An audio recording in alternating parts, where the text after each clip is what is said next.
Next up, we got the Nordic Pitch. We have a lot of people coming up to the stage pitching today, so I'm going to be very short and just say, let's go. First one up is, I should actually have remember this one. Project Hunt by Sunjeon Kim.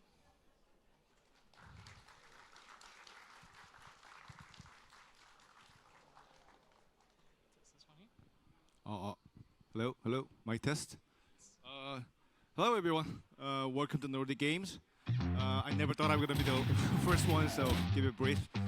I'm a solo dev of Project Hunt, and the Project Hunt is an action-focused hunting game built around faster-paced hunting, satisfying shooting, and exciting animal encounters. So you track animal, aim at the vital, and just pull the trigger. That's the core loop of the game. The game has 52 animal species across 7 maps, including 2 DLC reserve, and you can hunt everything from deers and bears and elephants, rhino, and even Siberian tiger that you barely see in other hunting games. And you can explore the large open maps, use vehicles, and collect trophies. Enjoy the bullet camera that show you all of your important shots, especially the biter shot. So, yeah, this is a hunting game, and think about it as more like shooting focus, sniping focus, and easily finds an animal, and then only important to aiming at the vital and pull the trigger. That's the important key of the game. And then, so this is a game. So if you enjoy the hunting games, shooting games, or just want to try different kinds of first-person shooter, please come check out the Project Hunt. It is already on Steam. I'm keep making this game with the community, active community. So yeah, play it and right on. Thank you. Enjoy the hunt.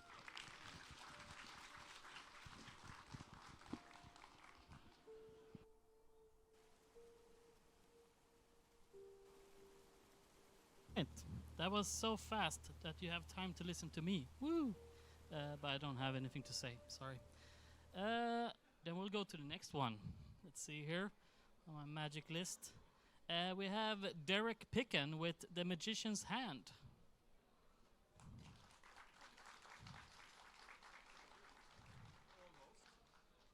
It's Niklas and not Derek.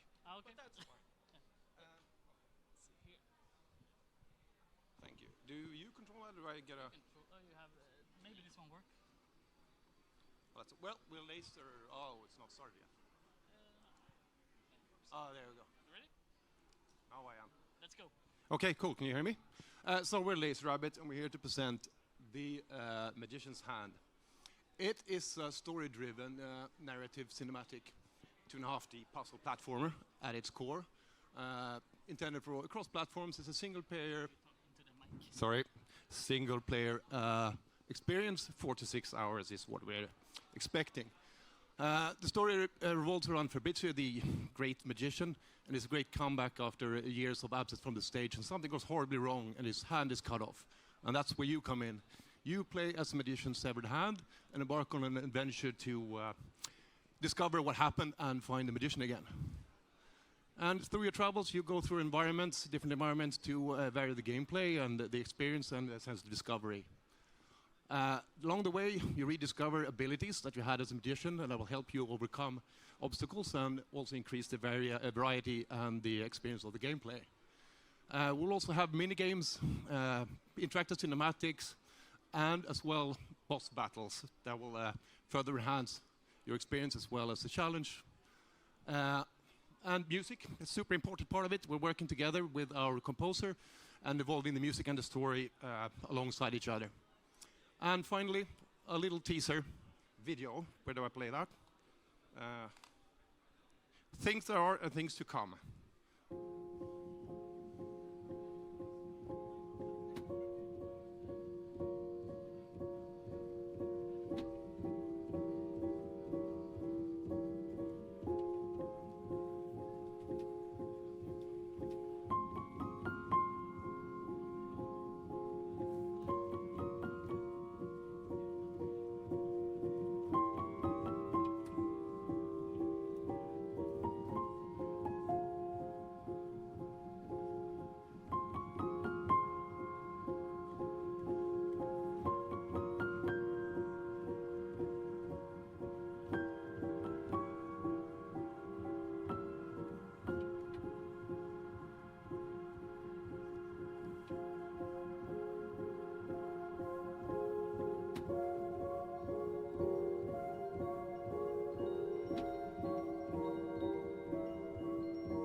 And that's it. Thank you. And if you're interested, we have a playable prototype over at B18 if you want to come and try it out. Thank you. Beautiful. All right. Let's see who's next. Next up, we have Victor Jönsson with Snow Tract. Do we have a Victor Jönsson here with Snow Tract? Then we're moving on. Osgur Zoner with the Thieves Guildmaster. Did I butcher that name too much? Osgur? Yeah, come up here.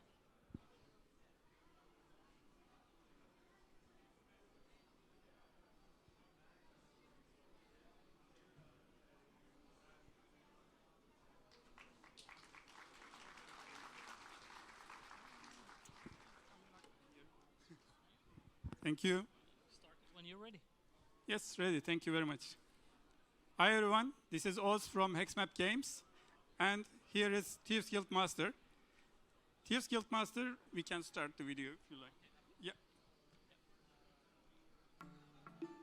Great. Thieves Guild Master is a turn-based strategy management game set in a medieval fantasy we call Arathia.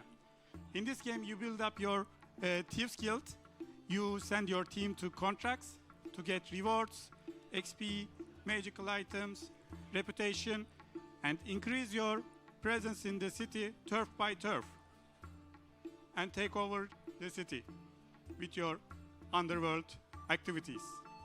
And for that, you need to succeed on contracts. Contracts are the very core part of the game. And they require different skill sets. And not all of them are revealed, from deception to arcana, combat to streetwise. And you need to make the right team choice to send to the right job. And you cannot just send everyone, because then it will hurt your secrecy. And secrecy is important in this line of work.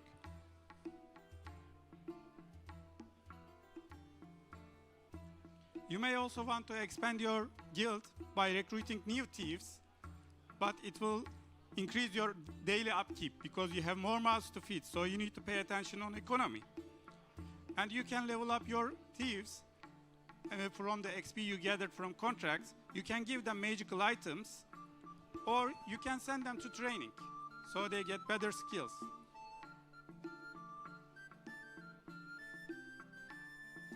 City map is a core strategy part of the game. It's the map painting dopamine rush. So you try to take control over the city of Aradia turf by turf. And it's one of the victory conditions, not the only one.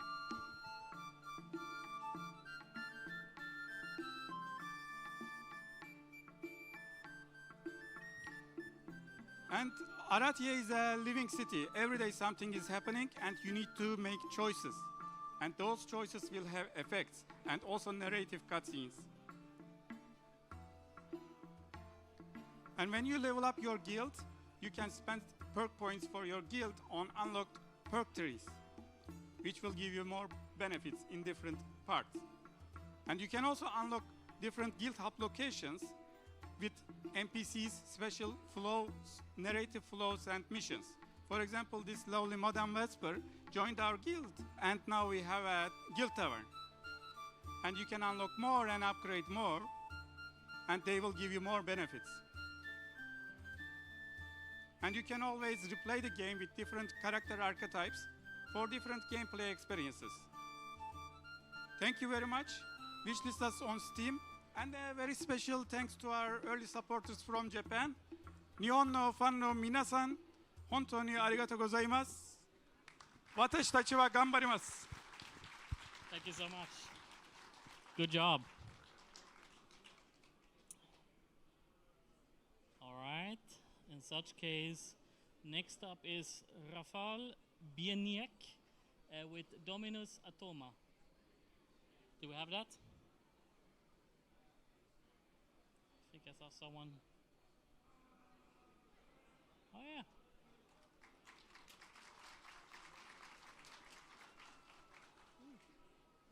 All right. One, two, three. Good luck. Hello. Yes. Thank you. Welcome, everyone. Let me introduce you to Dominus Automa, which is asynchronous MMORPG for busy adults, where heroes keep living and they stay connected with you even after you log off. It is a game designed for busy adults who used to game, who used to play MMORPGs or IRPGs, but they just grew out of it. Maybe they no longer have time, be it families, careers, or just life getting more hectic. In our game, you automate your hero, you automate the behaviors and decide its priorities and tasks, and you can close the laptop because the heroes, they keep living on a server and they stay connected with you. We developed a technology where you get to talk with them, they understand human language, they speak, they type, they understand your commands you are sending to them, so you can stay connected with them through your Discord and WhatsApp anywhere, and anytime you are. Like a modern RPG Tamagotchi. So it is an MMO game where progression matters. It's designed in a way that everything that you achieve seems and feels meaningful, like it used to in old school games. There's PvE features such as gathering, hunting, questing, crafting, life skilling, but there's also more competitive features such as arena PvPs, guilds, raids, castle sieges. We built this game because we actually grew older, being fans of MMORPG games in the past, and we found ourselves increasingly harder and harder to get together, let alone get together at the same time and play the same game. So our team is exclusively made of people who are not only experienced game developers, but also ex-hardcore MMORPG gamers. So we want to change the paradigm and build an asynchronous experience where the fear of missing out is actually removed. That being outside, you don't feel like you are losing out, not playing the game. We truly believe that the stale genre, which is MMORPGs, which at this point is rewarding the time spent, can be changed a little bit and maybe a little bit reward the heart that you put in. We found our niche among the whole generation of people who used to play those games in the past. Right now, busy adults over 30, mostly actually dads and parents.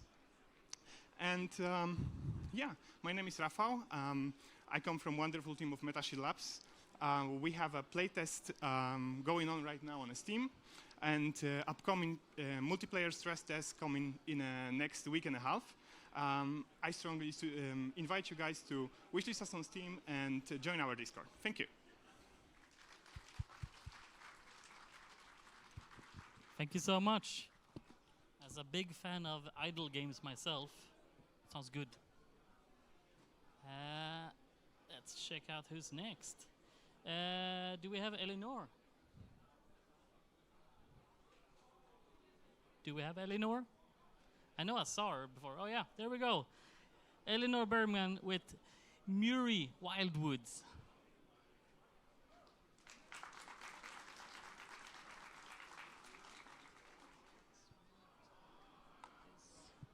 Which slide? The green button should do the trick. All right. All right. Hello, everyone. I am Elinor, and this is Muri Wildwoods.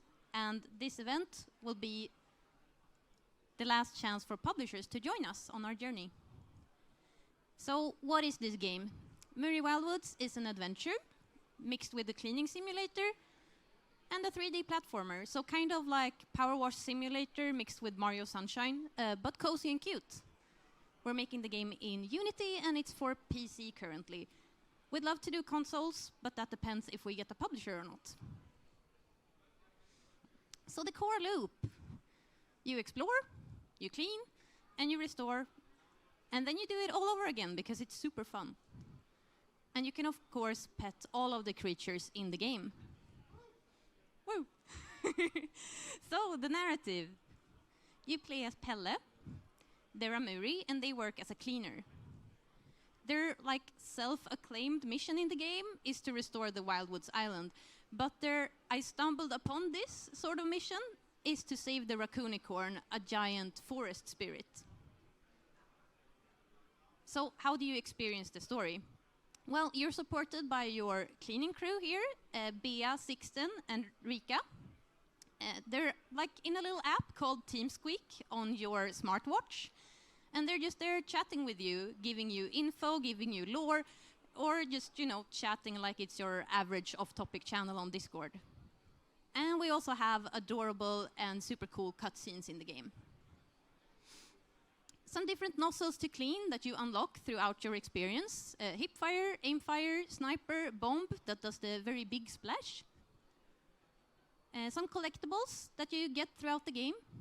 You can collect outfit variations for Pelle. You can collect music, steps, and more in your little digidial, your smartwatch. And also sketches that Pelle draws themselves, our little Picasso. Some traction so far. The game has just reached 30,000 wishlists just last week. Woo! Woo! And the demo is at 98% positive reviews. Yes. Can I go to next, please? Yes. So the team. We are here today. Eleanor, me, Alva, somewhere in the audience, and Henrik over by our booth. A3, I think it's called. And this is the rest of the team. We're 10 people who's worked together for a long time. And we've worked on some cool stuff before. Just recently, Esoteric Ebb, where we solve all the bugs that appear. So feel free to reach out. That's me and my LinkedIn, and that's my cute team. Nice. Thank you. Awesome.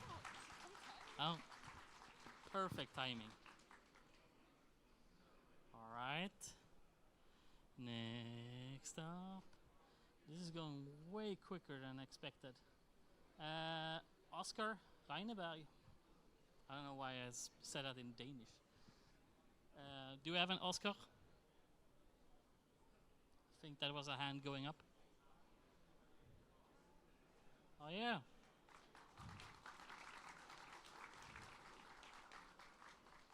You have this one, and you have this one. Gotcha. This is okay. Yeah. Gotcha. Hello. So I think many of us can relate to the feeling of being alone at our grandparents' place, for example, and having like nothing to do, maybe having toys, modeling clay to entertain ourselves. We've tried to take this feeling and basically encapsulate it into a game. Hello, my name is Oscar, and along with the three of us, we're working on a game called Grannies on Wheels. So the core gameplay loop is quite simple. It's a party game. Like many other party games you've probably heard of, like Party Animals, Skank Beasts, the goal is to fight with your friends, brawl, compete for points, eventually win the game. Unlike many of those games, we have actually opted for vehicular combat, driving around with trucks and cars. This being like a child's imagination, the controls are very arcade-like. There's boosting, jumping, air controls, so it actually feels more like Rocket League meets Skank Beasts, which makes a really interesting experience. We made our best to make each game as chaotic as possible, which is why physics are the most important part. Imagine traffic cones flying around, ramming into your friends, flinging them to the other side of the map, maybe even rolling your car because you drove through your own tracks. Because those are real tracks, they aren't just visual modifications. When you drive around, you actually alter the map you're playing in. So the childlike imagination vibe, it allows us to go pretty crazy with the level design. Up there you can see a frying pan with eyeballs we made for Halloween recently. But in addition to being just visually unique, they're also designed in a way to facilitate a different type of game. Because a skate park is like a bowl, it funnels players into the middle, it's this dog pile kind of fight. Whereas in a playroom carpet, it's like a wider open space. You can retreat more easily and then dash back into the center with more speed. So they try to inspire different strategies. Now more recently we actually started adding these environmental dangers. You can see the seagull here that poops on you, and the excavator here that'll hit you if you get too close. And we're working on a Roomba for the ROG level. Now you combine all of this with different game modes and such, and you get a lot of different ways to have a fun game. But yeah, that's pretty much my time. Thank you. Come check out our booth. Thank you so much. All right. I was thinking, since we have so much time left, can I just get a quick round of applause for Erin, who's been doing a lot of work, pulling all these pitches together and organizing this. So thank you so much.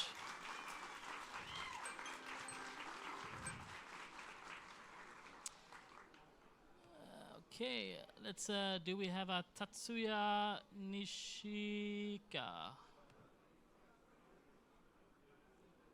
Is that you? Okay. Victor Jönsson, where were you when we needed you?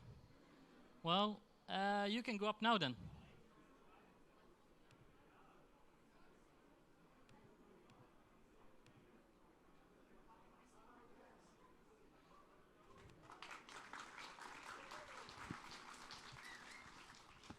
Have this here, and then you can press the green button when you go next. Hi, sorry for being late to my own presentation.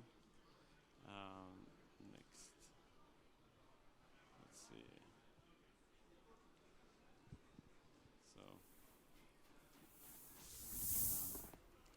in my game, I've just wanted to make a place where you can take in and feel the world and be present in the moment, to what happens, and kind of be driven by your own curiosity of the world, not so much from external goals and rewards from things happening in the game, but more sort of explore the world as a kid when we were young, and just curious to see what happens. So this is how my game works. And together with a great musician, I made this kind of place for you to unwind in.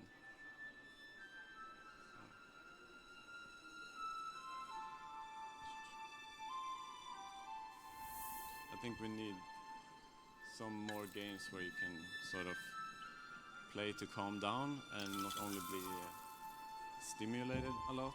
So that's what I've tried to do. And it's kind of hard pushing against the current of stimulating games. But we'll see. You can do stuff like that. And there's also a building system with the same philosophy. This is the core of it. You just place sticks one by one, and they're roped, tied together. So it's quite Zen-like.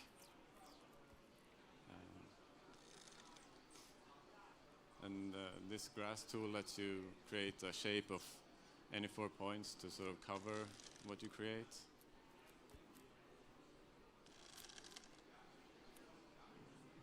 And then you can light it up to make it homey. It's quite spooky otherwise. And this also works in multiplayer, where you can build and grief your friend's base or help him.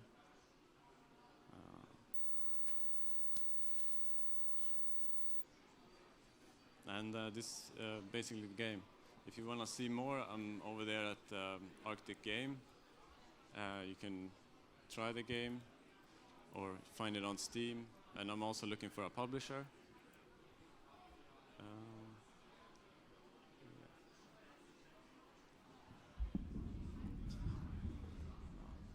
Thank you.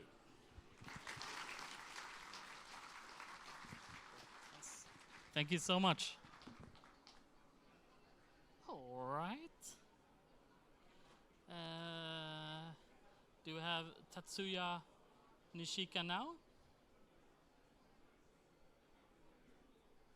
No? No Dalman? Then we can try a Vladimir Luta. No Vladimir Luta either? Alright. It's gonna be a quick one today. Or how far ahead are we? No, they should be here now. Do we have a Jacob Odding here? I heard a yes. Let's go. Here.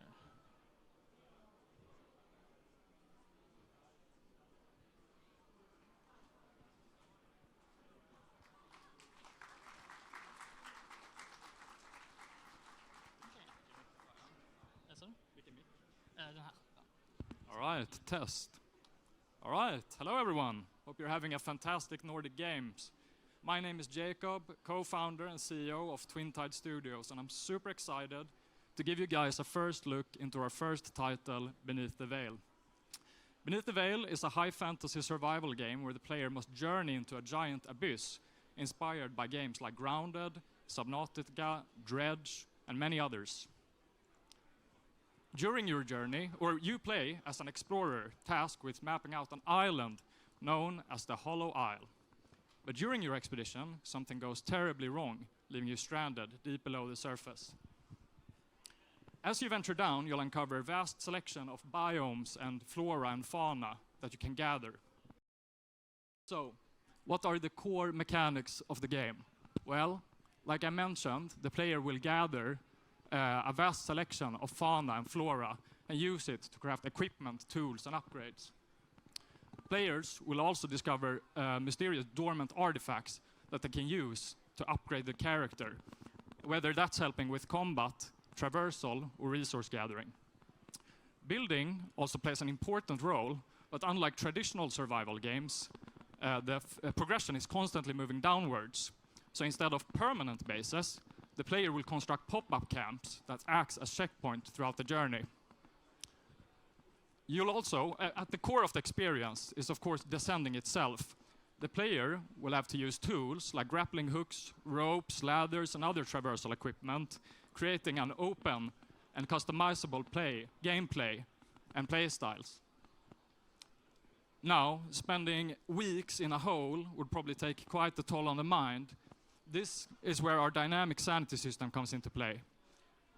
Different actions taken along your journey will affect the player's sanity, causing the environment to change and forcing the player to adapt with it. Some things that you swore were there before might no longer be, and some peaceful little critters might all of a sudden seem a bit more aggressive. Here, you can see the core gameplay loop, combining familiar survival mechanics while creating progression fresh and unique. Sadly, we don't have anything playable here today, since we're still super early in development and looking for funding to begin production. So whether you're interested in helping us build this game, or you just want to talk more about it, please come visit us at booth B19 and say hello. Thank you. Thank you. Good job. All right.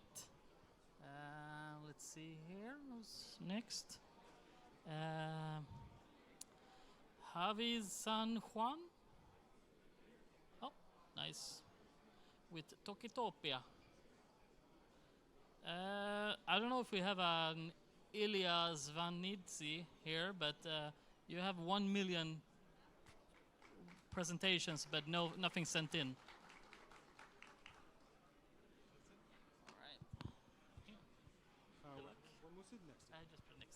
Hi, I'm Javi from Tapataps, and this is Tokitopia, the first mobile city building game for Android and iOS, where you rebuild a city by having real conversations with the heroes. So first of all, let me tell you the story about the game. Tokitopia used to be a city that for 600 years prospered through peaceful dialogue, but one day something happened, and now it's all in ruins. So it's your job as a player to help rebuild, not just by managing resources, but also by bonding with the heroes. So this is how it goes. You go in, you talk with the characters, and nothing is scripted. Everything is AI, an LLM that is running. So the character will start saying something they want from you, create a task for you. You go complete the task, come back, and the character will now be a little happier. If you keep that going, you will start developing a relationship with them. So what about this idea? So we've been looking at games like Animal Crossing. You have all these nice, cozy characters, but they all repeat the same lines over and over again. On the other hand, we have companion apps like Character AI. You have natural conversations, but no world building, no progression. So we thought, what about combining the best of both? So that's Tokitopia. So we already have the LLM working and running, showing very promising results. So we are moving forward onto a technical soft launch in 2 months. After that, we are going to validate the business model as well, because this is fairly new, starting with a subscription model for players to have better conditions, better LLM, more context, more memory. After that, more traditional free-to-play models as well. Keep in mind, we're not just making one game. We are really building a world. We want to be everywhere. For now, it's just the two of us based in Barcelona. Saurabh, he is the AI engineer with a master's in artificial intelligence behind it, previously working at the Barcelona Supercomputing Center. And me, I've been making games for 15 years plus, having worked for Scopely, Tripleodd, Dana from Japan. We are moving on to a pre-seed round. We already have an angel backing us, but we're moving to that to extend our runway. So please, if you're interested, reach out to me. I'm also in the Games from Spain booth. Thank you very much. Thank you. All right.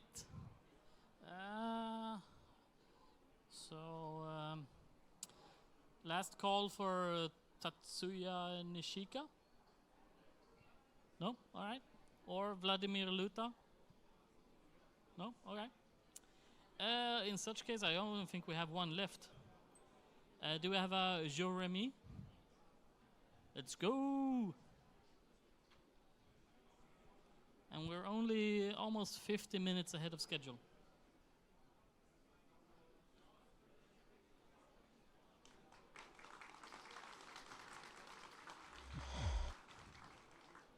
How can I... okay.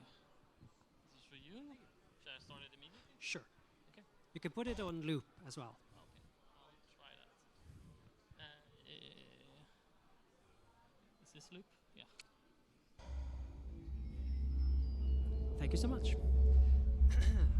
Yes, we could probably turn the volume. There we go.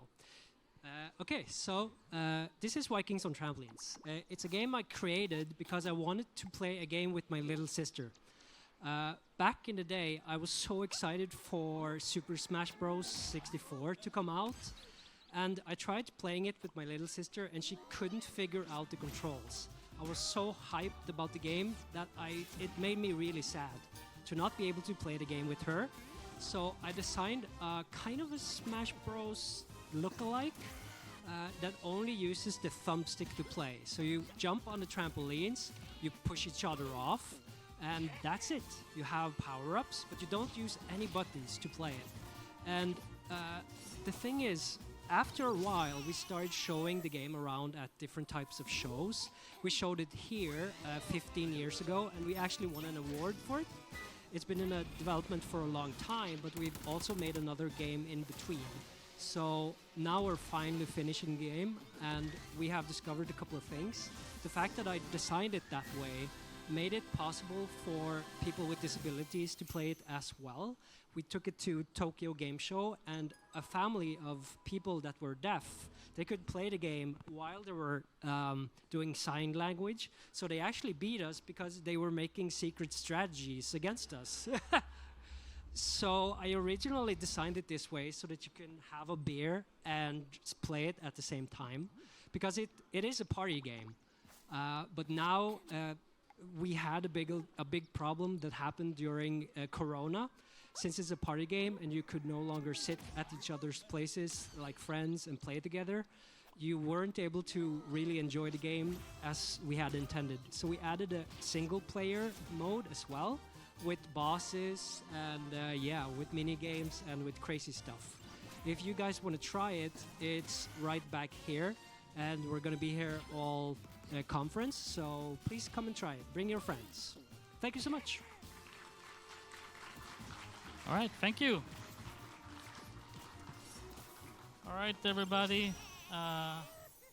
We have one more. We found Vladimir. Please join me.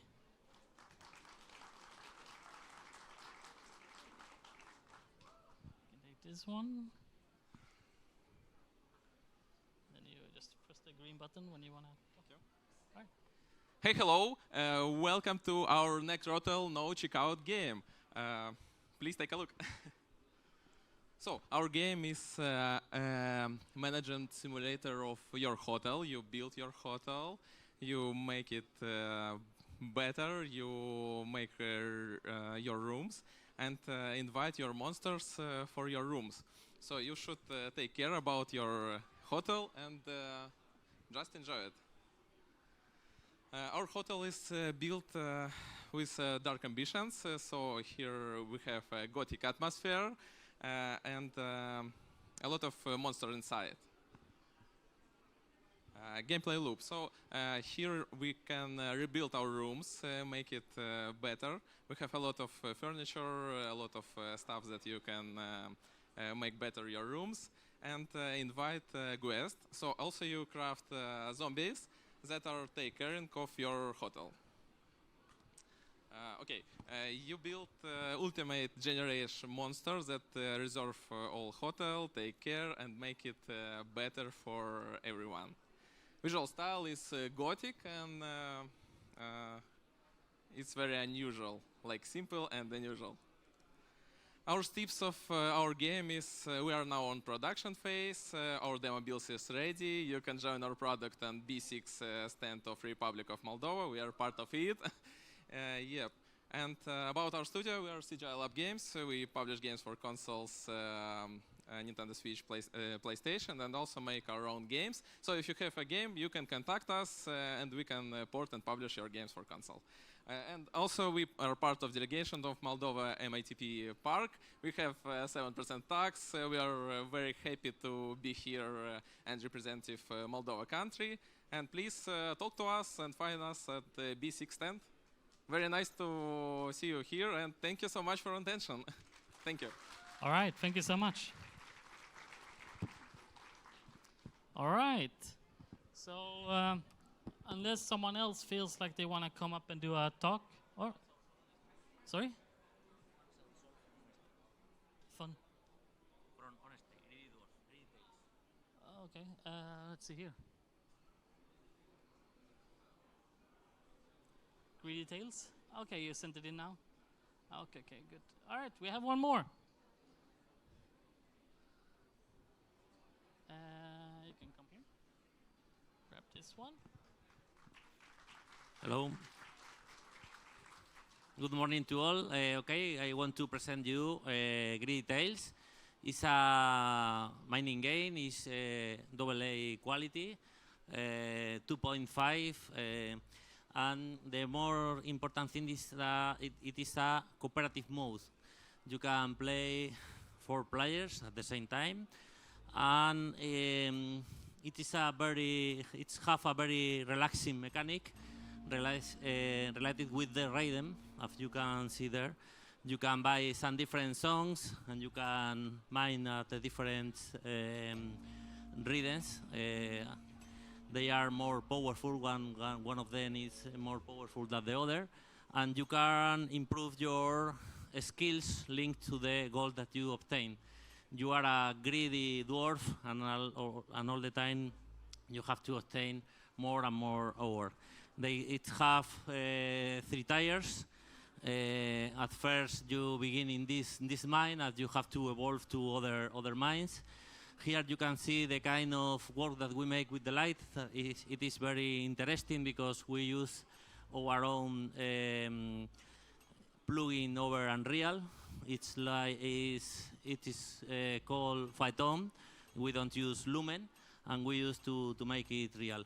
We are searching for a publisher. The game is already finished, and we want to know the people that want to be to become a greedy dwarf. Thank you to all.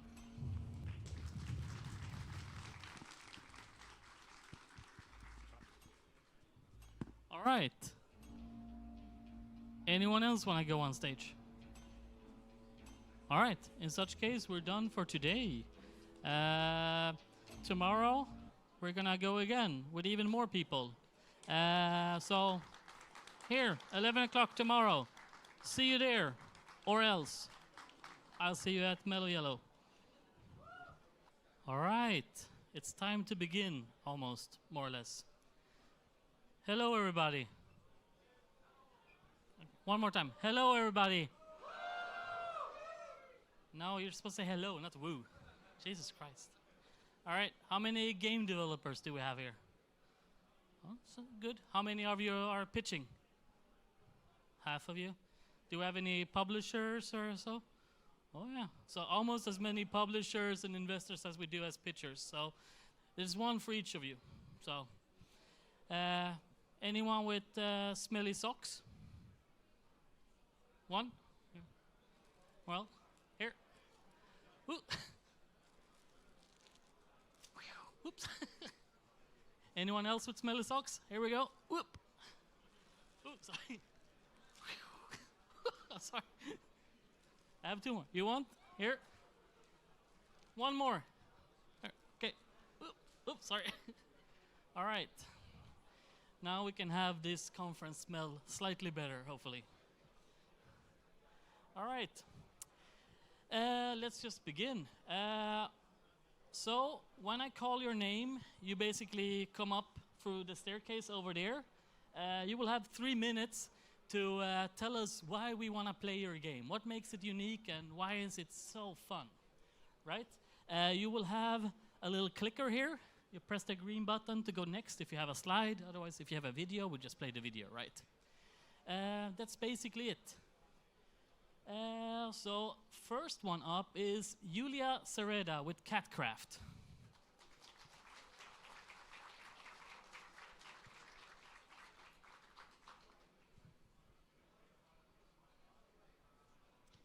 And also make sure you have the mic nicely placed like this.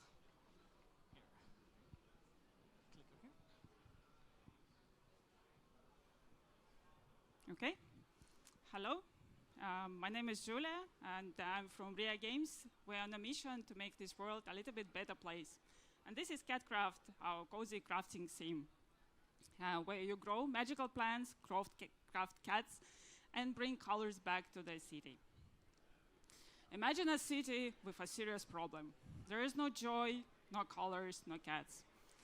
And you arriving in a magical van with a lab and start crafting cats. And every cat you craft brings joy and happiness back to the citizens. And city became more alive. So basically, the world has a problem, and you're here to solve with crafting more cats. The core loop is simple. You grow magical plants. Then you mix those ingredients in a lab to craft unique cats, and every ingredient affects the appearance of the cat. Then you match those cats to the right visitor in a cat cafe. And finally, you deliver those cats into the city. And this is foundation of our playable prototype that we're showing here at Nordic. And in the future, we're going to deeper experience.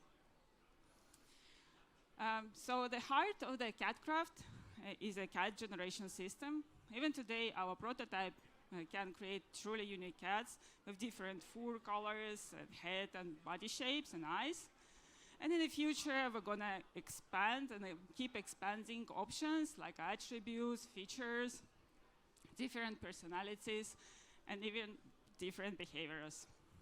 So yes, you're going to definitely create different weird cats, and we accept that responsibility. Catcraft is not only about collecting cats. Our biggest fantasy is that every cat leaves a mark. So every cat you create makes someone's life happier and brings joy back to the city. And if you are into cats and you like cozy crafting games, please wishlist us on Steam. And if you are here at Nordic Game, please visit our booth, play our prototype, and share your weirdest cat ideas. And maybe your worst cat idea will become our next big feature. Thank you. Great. Thank you so much. All right. First one done. And it's going amazing so far. Next one up is Ushiri with several board games. All right, and how do I click this thing? Oh, sorry. You did not share the slide. Nope. So I don't know what to do then. Okay. Should I? Yeah, I will call you up later. So basically, go and make sure that the slides is shared publicly. Yeah. If you need support with that, bring a laptop to Erin over there, and she can help you. Okay, I do that now. Yes, yes.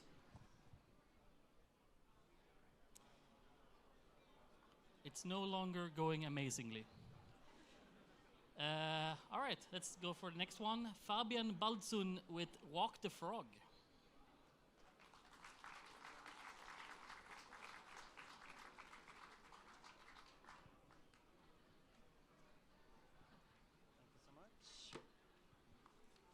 Nö.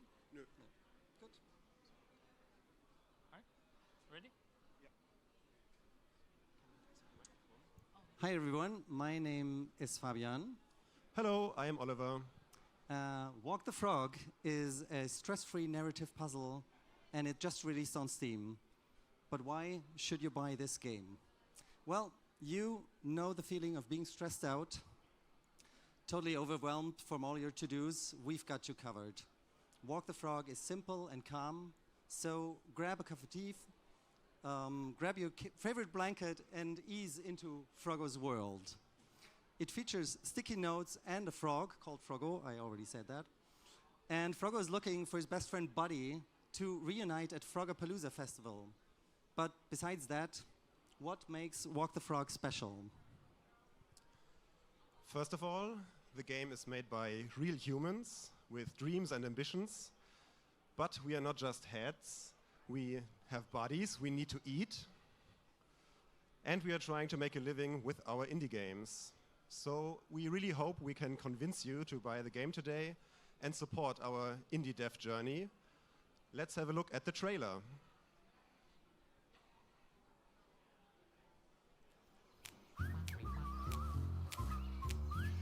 Before Froggo and Buddy can meet, you have to solve puzzles, lay out the path, and actually walk the frog back to his home.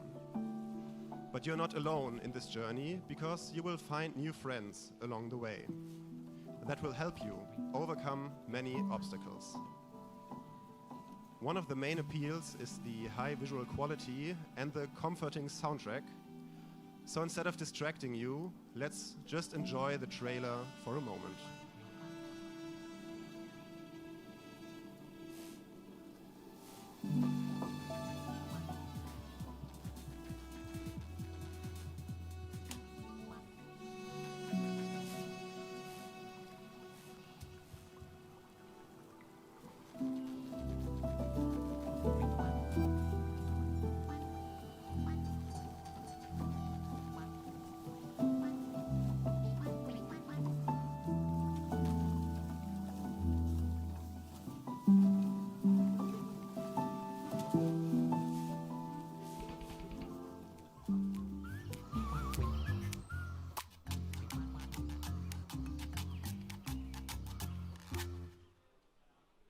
We really hope you are convinced to get the game and support our indie dev journey.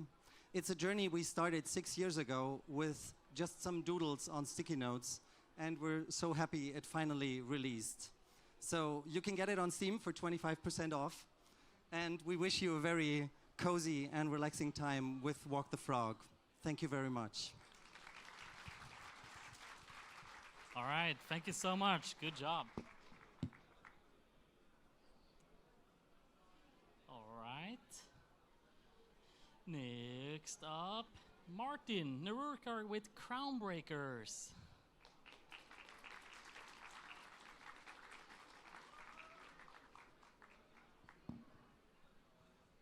Thank you. So we've seen two cozy games. We all know the world's in a, let's say, mid-state, so we need a lot of coziness. But I think there's another way to handle all the stress that is caused by people that are not you. And, oh, I need the clicker. So you can either, retreat and have a cozy thing and quiet down, or you can, try to make trouble for the people that are causing you stress.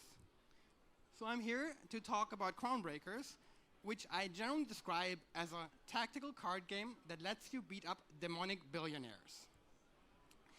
Oh yeah, you cannot read the rest, but it says billionaires.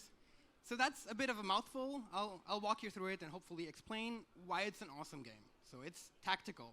That means there's a grid, there's allies, there's enemies, but there's also obstacles and hazards that make the game more interesting, right? Think barbed wire, burning tiles, or like the classic, the exploding barrel. But it's also a card game. So there's another layer to your tactics, which is the cards, special abilities of your characters. The deck builder genre is a buzz with a lot of games, so you've probably seen or played one, so you know how this works, right? You play the game, you add cards, you can add stickers to your cards, you can scratch your cards, you can remove cards from your deck. But it's not just a tactical game, it's not just a card game, it's also a brawler. So how does that compute? How do you put brawler into that mixture, right? And I've got 3 ways that make Crown Breakers a brawler. The first one is it's about knocking back things. It's very vibes-based, so it's very dynamic, very kinetic. There's a lot of action in it. A lot of card games feel very slow and lumbering. This one tries to be as high energy as it can be. Next up, it's about the impact. Like brawlers are about hitting hard, right? And a core mechanic of Crown Breakers is knockback. So you push things around on the battlefield. You can push enemies into position for your area of effect attacks. You can knock enemies into other enemies to deal extra damage. Or you can do, as I'm doing in this example, create wonderful chain reactions of exploding barrels to pulverize the opposition. Right? But there's one thing every brawler has that I need to have for this to feel right, and that is side-scrolling. Right? So during the game, instead of going back to a node-based map where everything takes a long time and the run takes an hour and a half, it's a 20-30-minute run, and what you do while you fight is you move to the right. You build a momentum by killing enemies, and then you shift the battlefield. You reveal new treasures that let you build your deck. You'll eventually make it to the boss and then break them. And that is Crown Breakers. But there is a last part, which is the demonic billionaires. So this is set in a world where souls are real, but so is capitalism. And if we know one thing about capitalism, then it's that it's really, really good at exploiting everything it can get its hands on. And in a world where magic is powered by souls, it's really good at exploiting souls. And also, it's on the demo's on Steam and there's a Kickstarter. All right. Out of time. Thank you so much, Martin.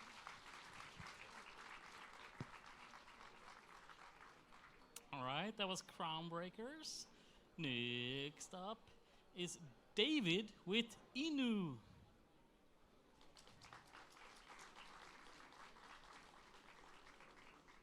Let's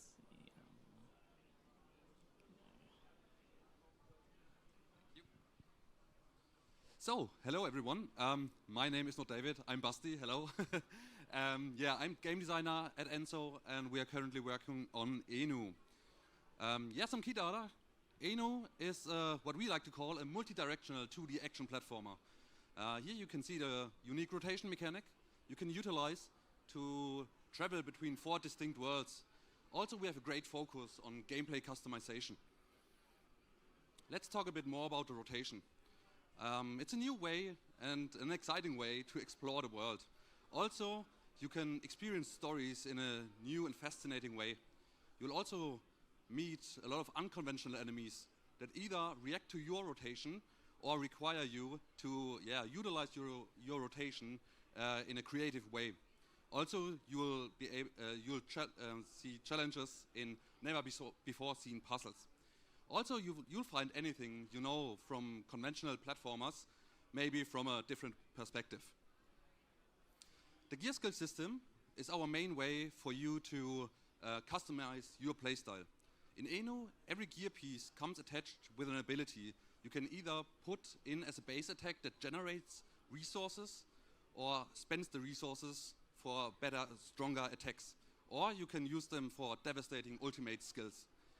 With the runes you find in the world, you can modify these skills even further. And both runes and gear can be upgraded to increase their power. Also, the gear comes with a random set of affixes to further refine your build and your playstyle. With the number of gear and runes we have planned, there's more than 10,000 unique abilities you can create. Also, the gameplay is basically very simple. You explore the world, unfold the mysteries in that world, you defeat a lot of different enemies, and then you adjust your playstyle to overcome obstacles mostly in the form of very challenging bosses. Some more features we have planned are a loadout system, so you can customize your playstyle for each of the 4 realms separately. Also, we have an element system that works like a rock, paper, scissors system, also for the 4 realms. And we have a hard mode for those of you who are like more the hardcore gamers and want a greater challenge. And you'll utilize the loadout and element system to a greater potential. Also, we have a massive skill tree where the tiers are also rotatable. So you can build your own skill tree, progress through the nodes, and also adjust your rotation and movement abilities. Yeah, some more info. The game is set to release at the end of 27 on Steam and Steam Deck. We sadly don't have a Steam page yet, but it's coming in August. And yeah, you can follow us on the socials, where we will reveal our Steam page as soon as it's available. Or you can use the other platforms to play the demo version, get into the development process, or just follow us on Twitch, where we develop the game live. Thank you very much. All right, thank you so much.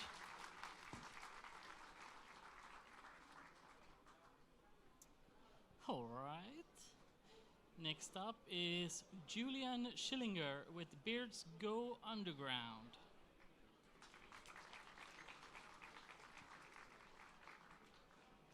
Karina's next. Did you share this one? I did share. Oh, maybe I did share it, but let me see. Okay. Let's you go and fix that. I'll take the next one. Let's go with Quirin Munch with Lighthouse Lost.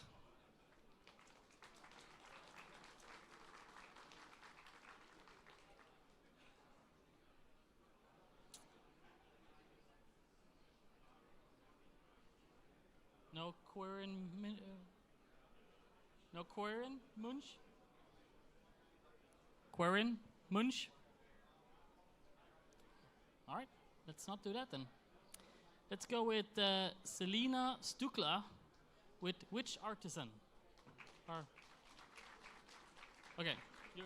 You're 2. Okay. Let's see here. You're Witch Artisan, right? Yeah. Do you want 2 mics or? Yeah, 2 is perfect. Thank you. All right. All right. So we're bringing to you today Witch Artisan. Witch Artisan is a 2D life simulation game in which you escape the city, move onto the countryside into a small abandoned industrial complex, and open your small magical own pottery shop. And while you're doing that, you slowly breathe life back into the place and accumulate a community of like-minded artisans around you. We are mainly targeting cozy gamers and people that are looking to escape their day-to-day routine, and people that like to consume pottery content but don't necessarily like to do pottery themselves. We're planning to release on Switch and Steam with an estimated playtime of 8 to 12 hours. But what do you actually do in the game? First of all, you take the clay, and then you turn it. Then you mix the glaze, and then you paint it on there. And depending on how you painted it on there, you can even enchant your wares, which drives up the value. And lastly, you fire it. And once you're done, you can sell them in your shop, or hand them in for special requests. And you can even gift them to your friends. And by doing that, you slowly progress in the game. You befriend the other artisans, unlock new services with them, and you can even purchase new tools and new materials. Speaking of, that leads us to one of the overarching goals of the game, unlocking more creative potential by getting new materials like new clay or minerals and metals to mix into the clay, which makes the clay behave differently, even in magical, nonsensical ways. And that slowly expands your creative repertoire. Yeah, currently we have our first demo of the basic game loop for the pottery game loop. We have a few character designs, which you can already see over here. We have a rough overview of how the world building is supposed to be like. And in the next following weeks, we want to apply for a funding program in Hamburg because we're German-based. If you want to play our game, feel free to come over to our booth. We're at the Germans and Games booth at B2, and you can also come over for a currywurst today at 17 p.m. Yeah, yeah, thank you for following us. And if you want a sticker which is holographic, feel free to come over and talk to us later. Thank you so much.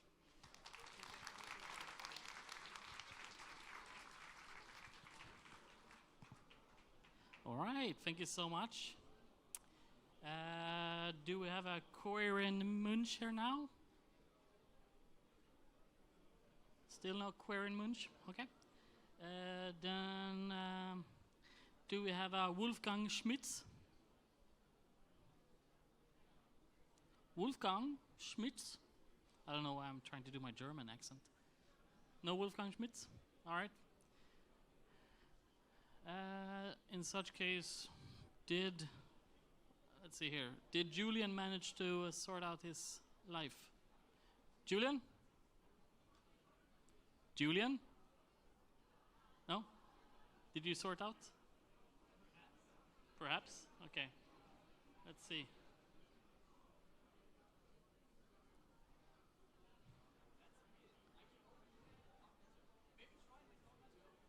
Sorry?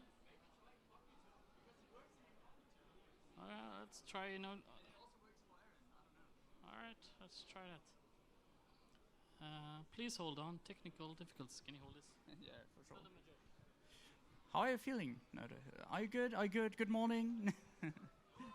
Very nice, very nice. Good coffee everywhere. I like that a lot because not every convention has good coffee everywhere.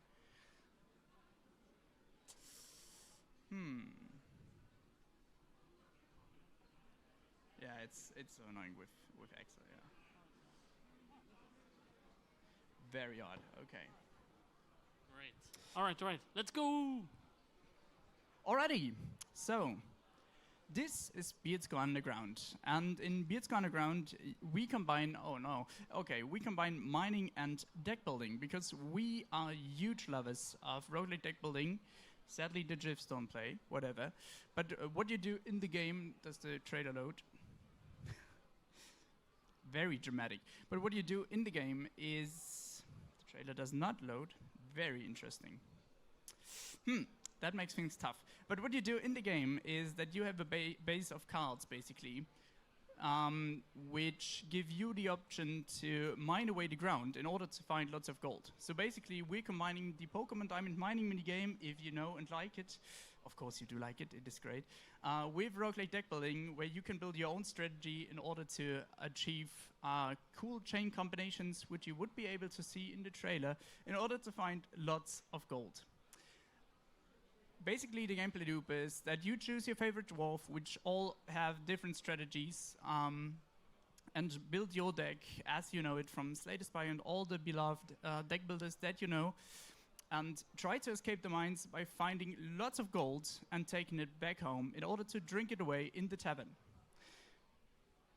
It is on Steam, of course, you can check it out, and we will update the playtest considerably in June, so stay tuned for that. And if you want to learn more or actually see the trailer, happily hit me up.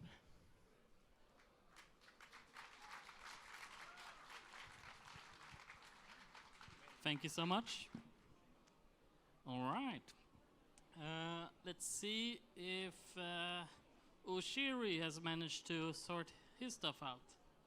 All right. So Oshiri with several board games. Yeah, and this one is the next one. Yeah. Okay, whoops. Yeah, so hello everybody. I love carrots and you love...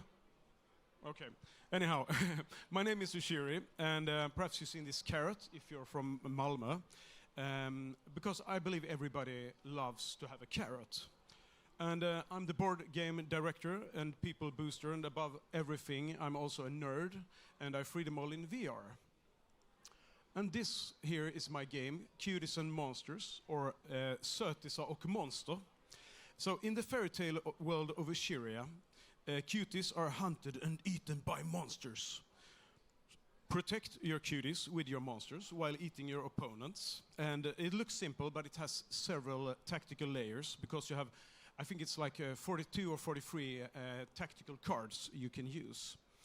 And what I need is a development team to playtest, transform this from a board game to an online party game with gamepad support for up to 4 players. And you can also play test it at my booth. And yeah, this is the creatures. And it has been play tested with around 100 people from the ages 7 to 71. And then I have my other game. It's called Nuke Norway Now. And you, as Göran Persson, Sweden's first dictator, has taken power in Stockholm with elite Sami troops. And now it's time to rightfully take back our oil and asphalt Norway's all cities and possibly nuke them back to the Stone Age if needed. So Oslo in the morning, yeah. Anyhow, and then there is also an expansion called Norwegian SS Zombies. And you can also defend Norway as Jonna Björnstjärna against the inferior Swedes with their outdated army consisting of Viggen and Stridsvagn S. There's also developed a soundtrack, March for Freedom, and Vaktregemente Göran Perssons Marschvisa. And if you're Swedish, you know that this is a kind of a satirical board game, and we don't really need to A-bomb them so much. And yeah, so if you're interested in play testing these games, come to my booth. And here you have the Norwegian SS Zombies. I feel I'm a bit confused here. But you are actually Adolf Quisling, Vidkun Quisling's secret son, who made a time machine. So you go back in time to bring back SS officers with zombies to help Sweden or Norway make it a zombie apocalypse. Yeah, and that's it. Welcome. Where is your booth? Where is your booth? It's over there.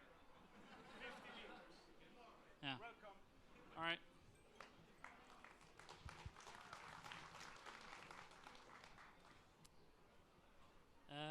Yeah, so if you're a programmer and you hate Norway,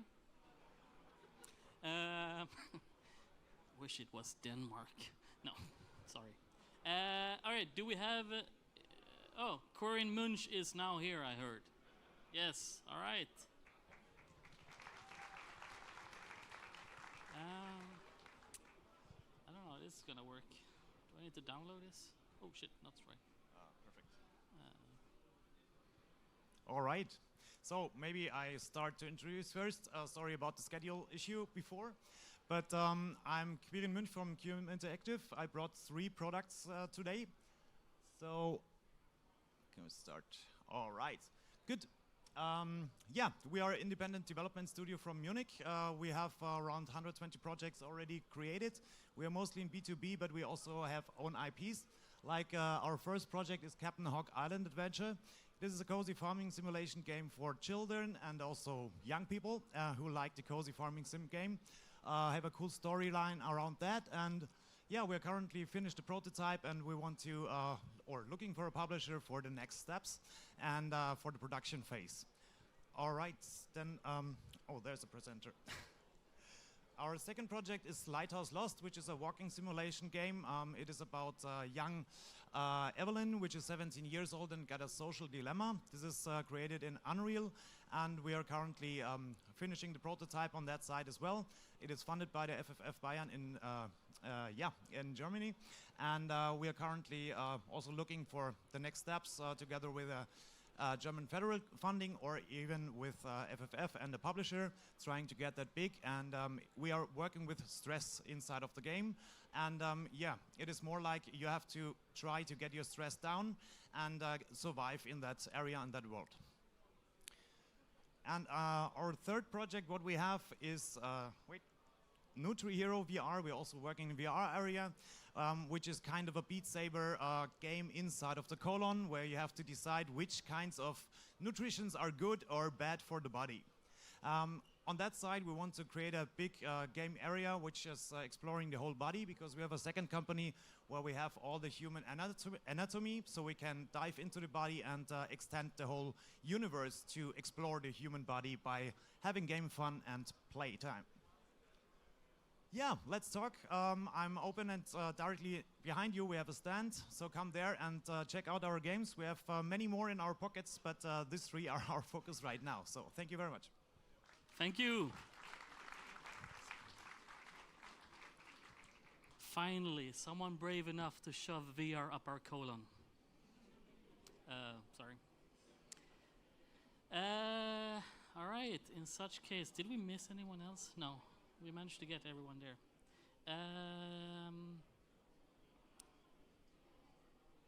Did we do Wolfgang Schmitz? No. Is Wolfgang Schmitz here now? No? All right. In such case, we move on to Lee Ye-yoon. Lee Ye-yoon with Really Cursed. All right. Do we have Kim Yuan with Backroom Company and Backroom Cleaners? Well, that was a sad ending to this then, because we're done. So, unless someone else wants to come up and do an impromptu pitch? No? Okay, never mind.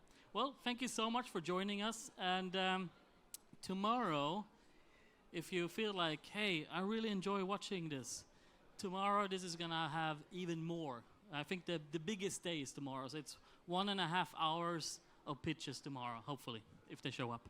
So thank you so much for coming here. Let's try this again. Hello!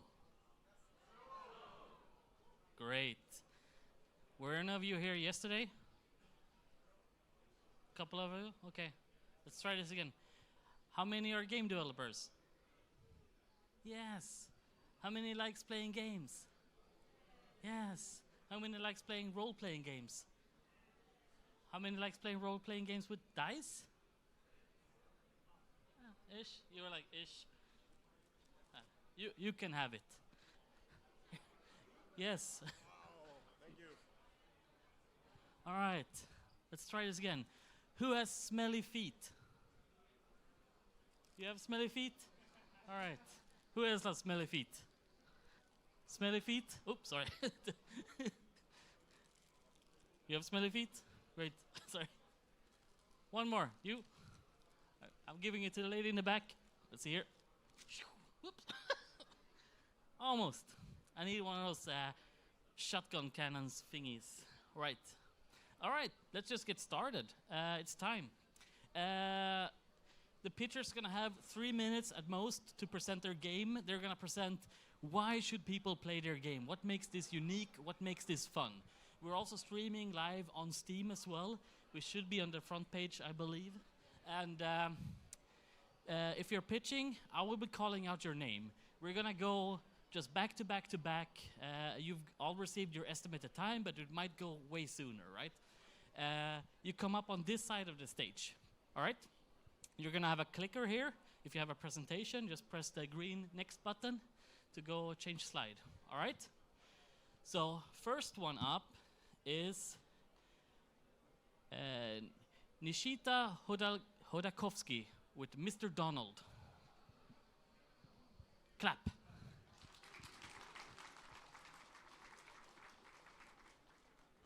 So the green one is changing this. Yes.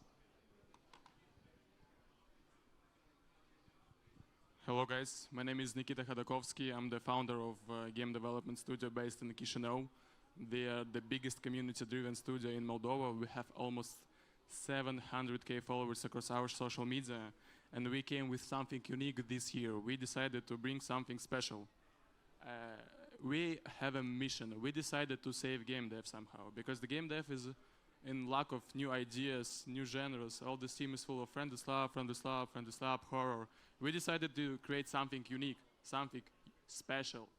So 1 year ago, we decided to ask ourselves the question, what if we mix Half-Life, Rick and Morty, Hotline Miami, and The Boys Amazon series into the one game, a satirical action-adventure shooter? And you know what? We did it kinda well. Here is the Mr. Donald. We have already a Steam page with a demo. We have for now 150k wishlist, 9,000 positive reviews, and it makes Donald one of the most rated game ever built in Moldova. Here's the trailer. Where's the sound? World is in complete chaos. The power in the Vatican has been taken. Crazy people want to ban games. And only one hero can save us. His name is Mr. Donald. Defeat all your enemies together with your partner, Elon. Play free demo of Mr. Donald now on Steam and save game dev together with us. I hope that our office will not be blown up in a few days.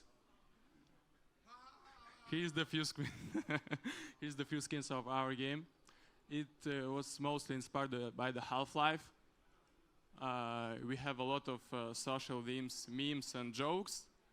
And the best things that we have, we are now top 3 Steam demo on SteamDB, and we get it in the top 15 releases of 2025. So why are we saving game dev? Because as I said, there is no more risky ideas, no satire, and all the games feel the same. Who's the enemy? The enemy is a company called Lemonetization. They charge a lot of money for their bad games. There is nothing risk, and they delay everything, do layoffs, and we decided that it will be our enemy. So we have our own booth here. You can find us on Moldova National Stand, the B6. Please come by, try the game, give us the feedback, and help us save the game dev. Thank you, guys.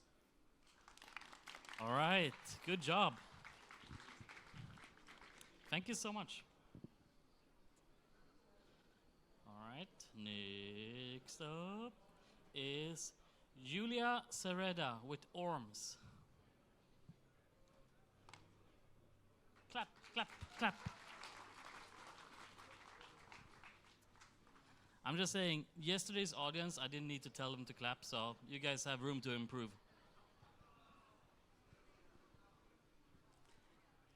Hi, we're Rare Games. We're on a mission to make this world a little bit better place.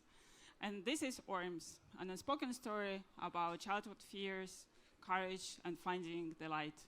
The story about 2 little kids, Sam and Kira, who sees the world from different perspectives. Sam's world is full of fear and threats, while Kira's world is calm and nice. Orms is a single-player atmospheric puzzle adventure where you have to solve puzzles and switch between 2 realities to overcome fears and fight the light out. So the same world from different realities. This is Orms.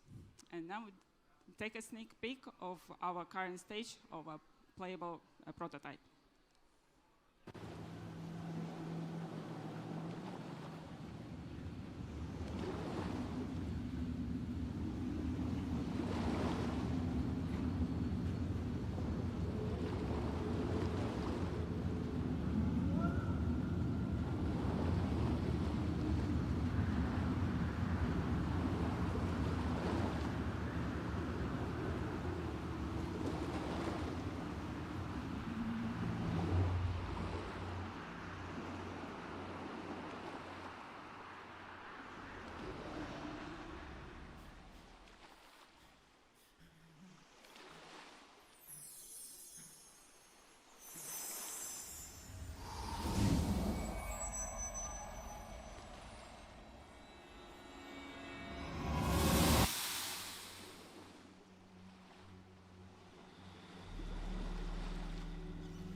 So if you are into atmospheric puzzle adventure games, please wishlist Orms on Steam. And if you are here at Nordic Game, please visit our booth, free, play, and share your feedback. Thank you so much. Thank you. Great work.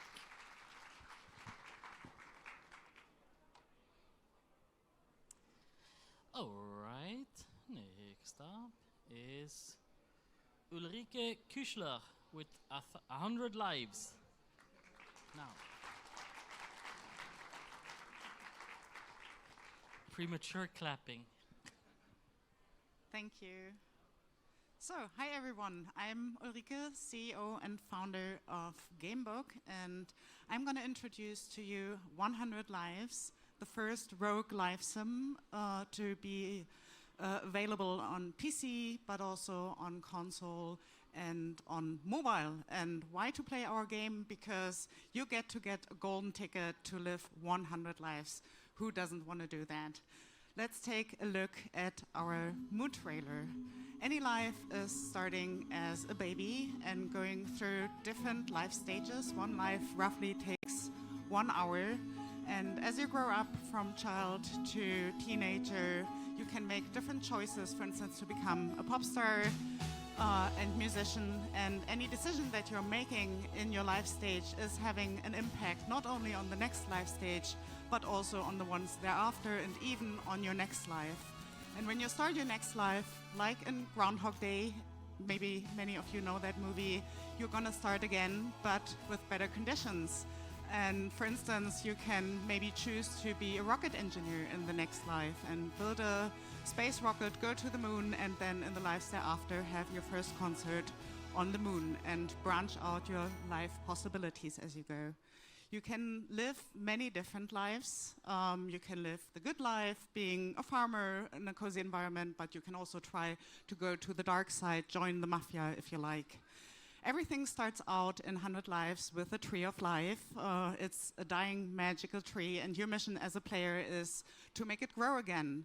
Any life that you live leaves a trace on the tree, and any of your trees of life might look very different from my own one when you progress to your 100th life. The game takes place in Kingstown. It's a sandbox world. It's similar to what Springfield is to The Simpsons. And the world is changing as you play your life. So any decision you make leaves an impact, leaves a trace. There's a building mode where you can change the world as you go, build different buildings, and customize the world as you go. You meet over 100 characters. There's thousands in the game. You can form relationships with them, become friends over the different life stages, and any relationship that you're forming is also leaving an impact, so that all the different lives that you're ultimately leading lead to many, many different outcomes as you go. And we are also connecting our game to different social activities. For instance, you will be able to play the game with other players on Steam, making decisions with thousands of other players. And you will get updates every 3 months with a new season on different themes people are interested in. So get your golden ticket. We have a booth over here at A6, meet us. You can also wishlist already today and play the game from the beginning of 2027. Thank you very much. Perfect timing. Thank you so much. All right. Next up is Tom Isaksen with Cliff Kingdom.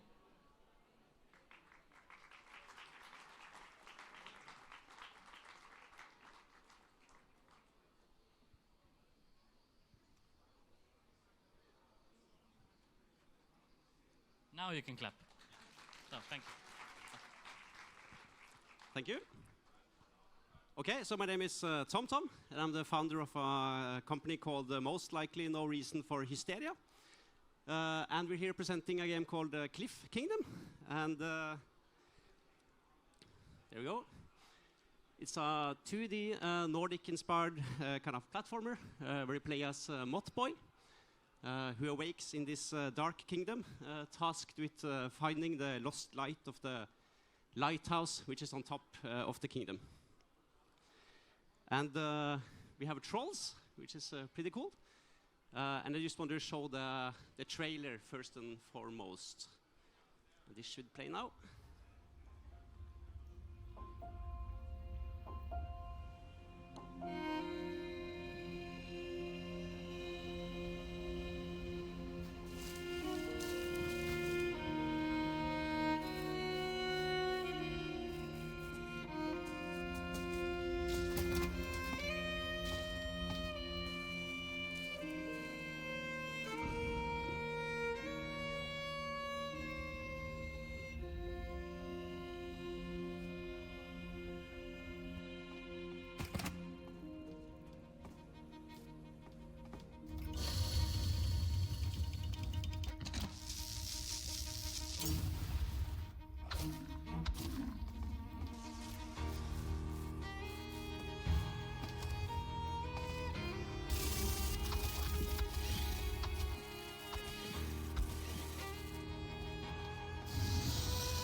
So that's the game.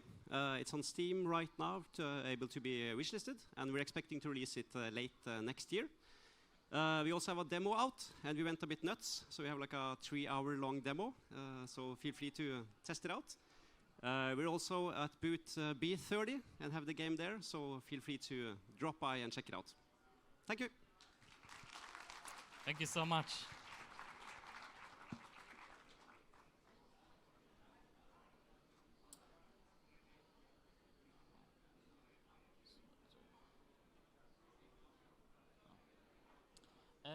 Next up, Vukintos Stakenos with Kiplu. Was that correctly pronounced? I don't know. Ish. I think. Wait! Sorry, I didn't mean it like that. They're not here yet. Now, yes.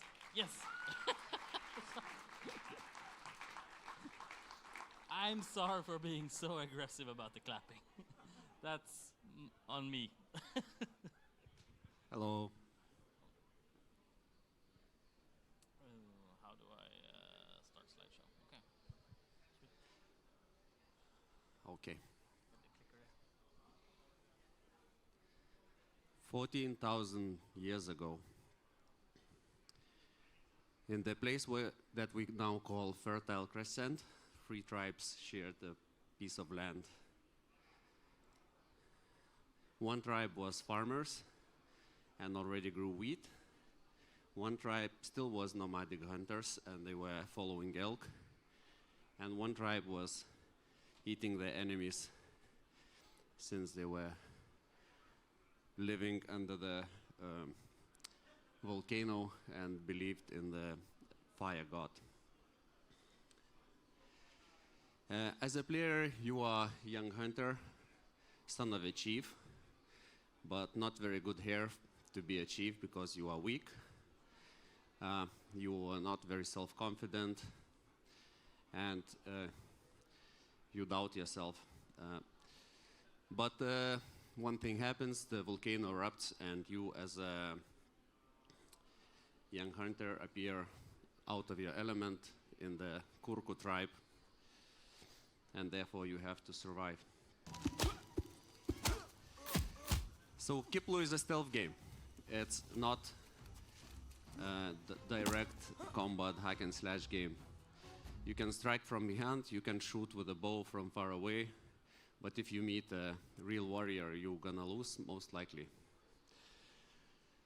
So you sneak, you watch, learn the patterns, learn how the tribes live, learn what they fear, learn the rituals, and use that to survive.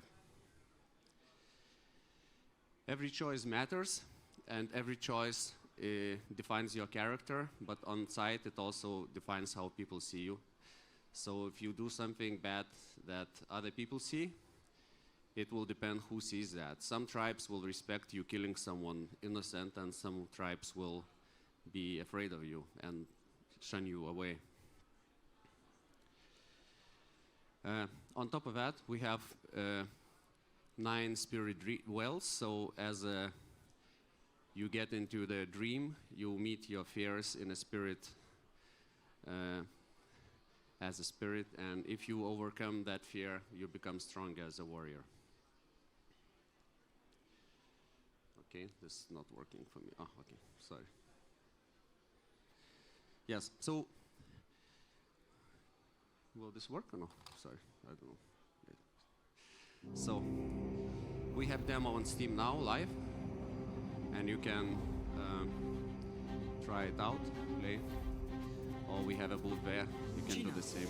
I'll find you. Thank you. Just hold on. All right, that's time. Thank you so much.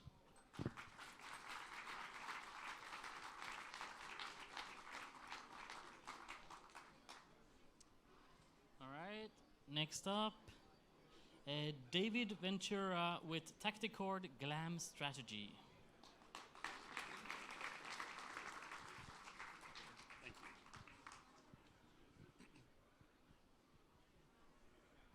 Good morning, guys. My name is David, and today we're going to be talking about a new game called Tacticord Glam Strategy. Tacticord is an XCOM-like, but instead of shooting aliens in the face, you're converting boring townspeople into heavy metal fans and making music videos along the way. What could that possibly look like, you're asking yourself? Let's take a peek.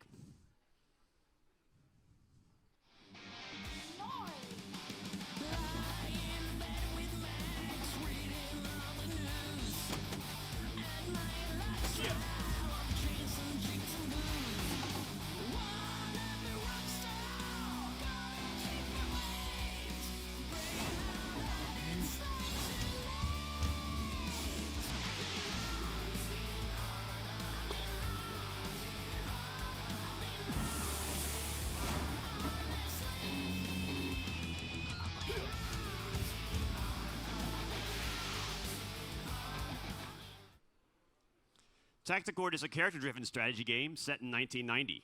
It's for people that are new to the turn-based tactic genre, or people that love rock music. It's a single-player game that'll take about 12 to 15 hours to get through, and will be releasing next year on all consoles and PC. Lots of gamers love this genre. They love this vibe. In the past 18 months, a lot of titles with original IP and similar Steam tags have done really, really well. It's funny, it's retro, it's turn-based tactics. What you're doing in this game is taking your band, and you're moving through these maps with a limited number of turns, and fighting against these haters who just don't understand rock music. You play air guitar in front of them, and turn them into fans. Along the way, you're choosing lyrics and guitar solos. All of those choices that you make during the game add up, and at the end of the level, you get a music video, like we just saw, customized with the choices you made musically. It takes place in 1990, it's suburban America. It's very pulpy. It's about comic book style mashed up with analog magazines, paying homage to the kind of marketing we had in the day. You're getting into problems with fights of bullies at the mall. You're trying to rent out the space of the church to practice your latest song, and the priest is telling you just too damn loud, so you got to make them all understand the power of rock music. The whole world is against you, and you have to convince them in the power of rock. Inside of the game, we're mashing up these visual styles, as you see in the screenshot, the 2D kind of hand-drawn comic book together with a low retro poly style, cell shading, lots of smoke, lots of lightning, explosions, wild over-the-top spectacle. That's what this game is about. Here you can see where you're making your choices in the song, choosing these lyrics that will be stitched together and make that dynamic playback at the end. Everything in this game is about being crazy. It's about being wild. It's about living your wildest dreams. It's that aspirational aspect that we know everyone is going to love. Thank you so much, and we hope to see you online. All right, thank you so much.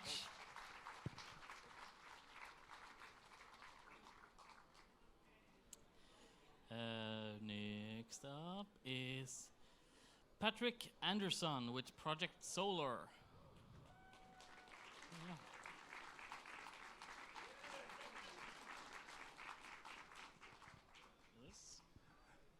Test. You could probably hear me without this, but for your own sake, I will use it anyway. My name is Patrick, as previously mentioned, and we're making a game called Project Solar. It's an open world adventure co-op game where you play together and try to solve things the correct way. We have looked at other games that do co-op here in Sweden. You might have known of some titles like It Takes Two, Split Fiction, that wants to do a non-linear kind of gameplay, and we thought, what if you take all that funny vibes and do an open world? Our goal is to make an asymmetric design with split-up puzzles where you can work together, old tech and new tech, and explore this world to find all the secrets and other fun stuff to have a long and fun playthrough. The game is mostly about exploration. You can scan the world and environment, and what you scan you can bring to your little house and decorate it. You can find some really nice IKEA furniture from the future, or just put some trees in your garden, whatever floats your boat. We want the players to have fun, be creative, and go crazy. We have mini games all over the world, and we want you to choose how you want to play the game. The story is in the game, it's well written, it's really good. I'm totally non-biased. But if you don't want to do that, you can just go around and have fun and try and beat each other in some futuristic soccer. So if you like crazy solarpunk worlds with a thoughtful narrative and a totally non-violent campaign, you can play this game. Otherwise, you can play Call of Duty. That's also a fun game. And they have a demo right now on Steam. If you want to try it, it's out there. It's couch co-op. And there's no violence. You can even bring your little brother or sister and give them a try. Thank you. All right, thank you so much.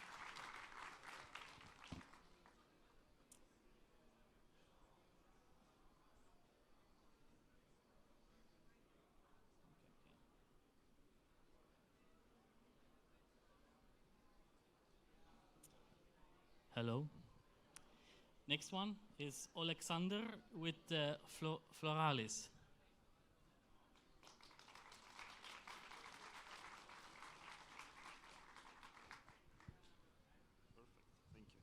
Hey, hey, hey. My name is Alex, Alexander, full name. I'm owner and co-developer of Floralis. This is our game. I know Floralis probably is not the best name for the game because I heard a lot of people was struggling with this name.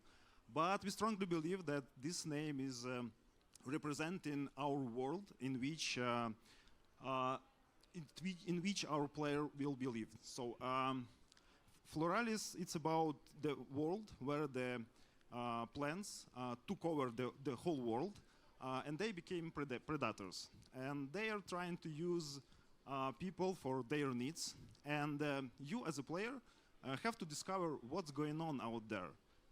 So the game, the genre is the dark puzzle platformer. And let's dive into that dark atmosphere so you'll feel that better than just listen my words. I think it will play now.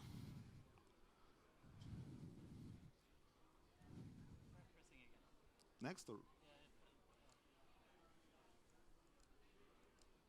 Oh, yeah. Now we have a trailer. So there is like dark mood. And you are a small girl in that world. And you're trying to figure it out what that strange figures are. And you'll die a lot in this game because this game is about die to try, and it's a tend to be like that. And we want player to skill, to make the skills and try to replay again and again the same scene before you get professional in that game.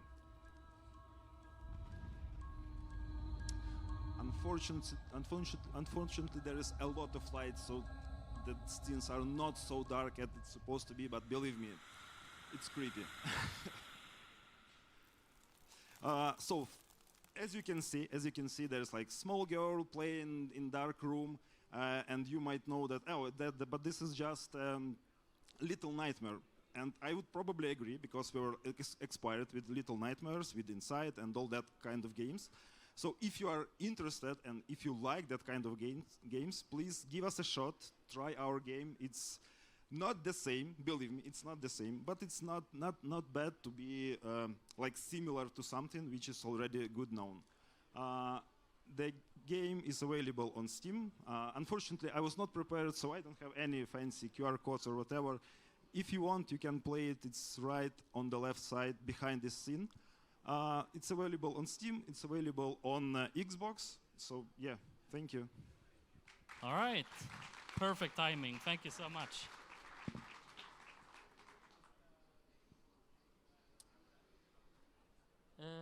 Next up is Joe Colomban with Mare Grosso.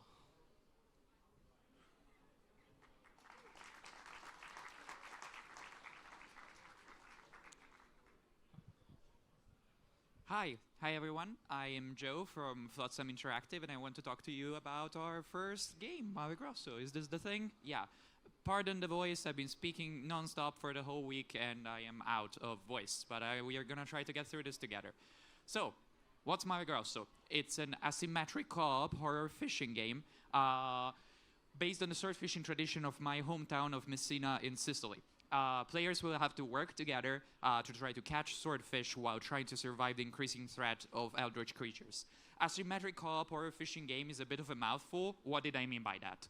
We have 2 players. It's a 2-player co-op game. They play 2 different roles. One of them, the spotter, is going to be on top of a very, very tall mast and can see the fish. The other player, the fisher, has a spear, cannot see the fish, but can catch it. On the other way, the fisher can see obstacles while the spotter can steer the boat away to avoid them without being able to see them. That means that you only get information you cannot act upon, and you have to communicate to try to survive. You have to reach a quota of fish before you die. This is the view from the spotter, from up above. So you win by reaching a fishing quota before it's too late and navigating back to port. The progression is kind of like in FNAF 1. The game is divided in nights. The game gets harder and more, and the horrors come out more and more as the nights go on. We think the interesting stuff about this game is that it's an asymmetric co-op game. There are a lot of board games and RPGs in that genre. Not many video games. Of course, there is Keep Talking and Nobody Explodes, but not much else. And we think that horror fishing is a neat combination. We all liked Dredge, right? Right? Maybe? I don't know. Yeah, that's us. I try to keep this as short as possible. Thank you. All right. Thank you so much. Oh, we have a booth there if you want to play the demo. Come. Bye. Thank you.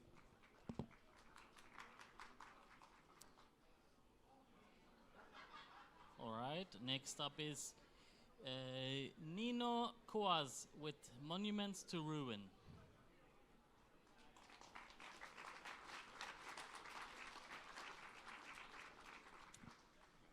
Thank you.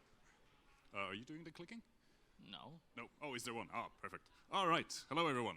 Yes, my name's Nino. I'm one part of Unsinn. Well, one of two. This is Monuments to Ruin, a game where you, where a fog has choked the life out of the world. Build, fight, and struggle in this challenging roguelite tower defense, where even the climate has turned against you. So, as it says, this is a tower defense roguelite. We are going to release it on Steam. We're aiming for a playtime of around 20 plus hours, but obviously endlessly replayable.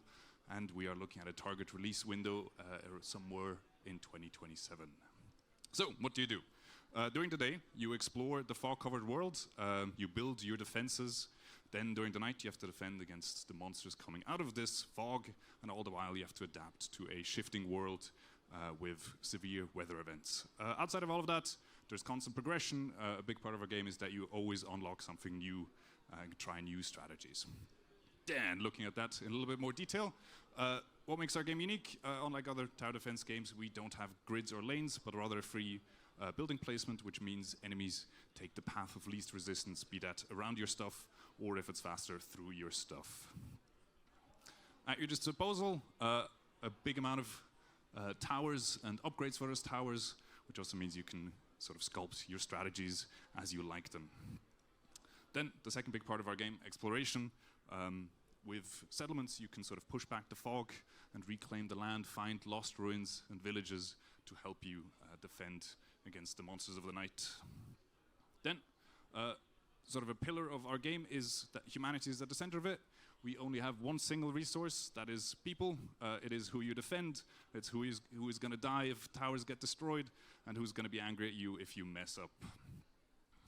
Then this is our unlock tree. We really wanted to have the players constantly unlock new things, and that be something that's with them throughout their playtime. And then lastly, the big part of our game, the weather. Underlying our game is a metaphor for global warming, and in tandem with that, sort of the players' actions, if they play greedily, makes weather events more severe. They change the map, and they have to, they require you to change the way you play and adapt constantly. And I think that's already it. Thank you very much. We'll have a demo soon where you can try it as well. Thank you. Thank you so much.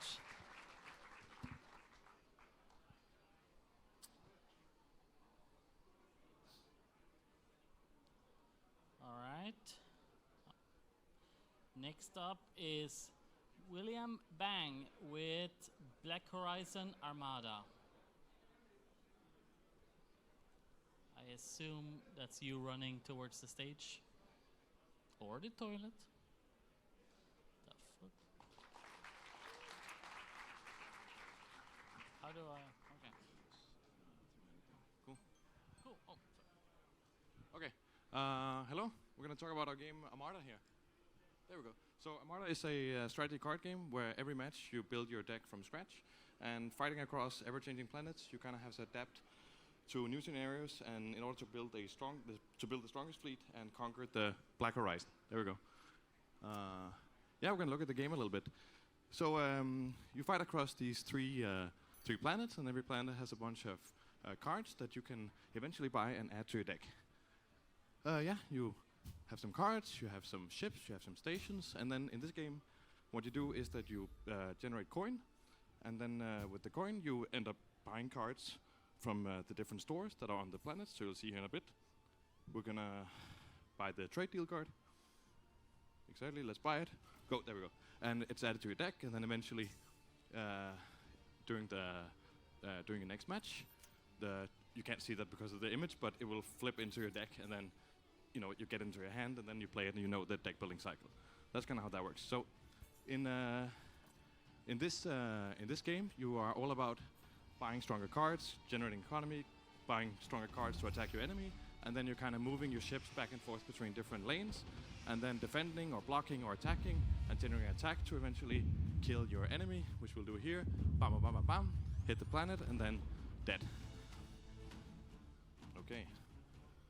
Yeah, so in Armada, it's all about adapting to new strategies, because every match we're gonna randomly generate 3 different planets, and then you never know what's gonna be. And being a card game, there's lots of different kinds of synergies.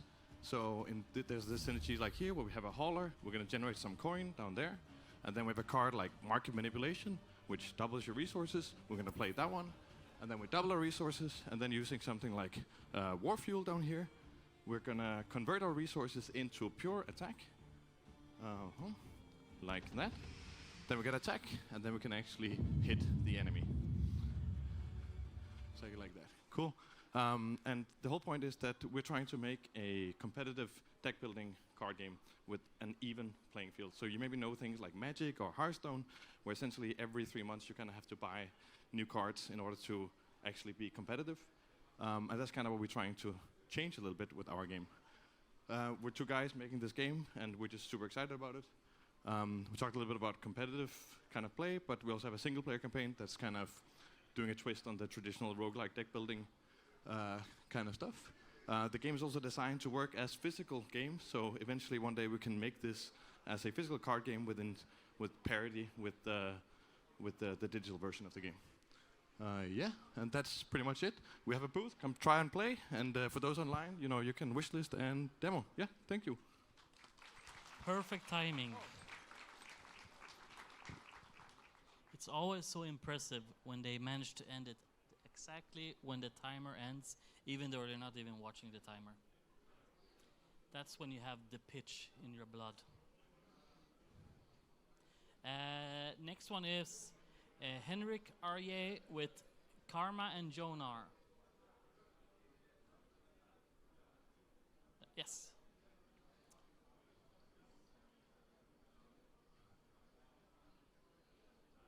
Oh shit.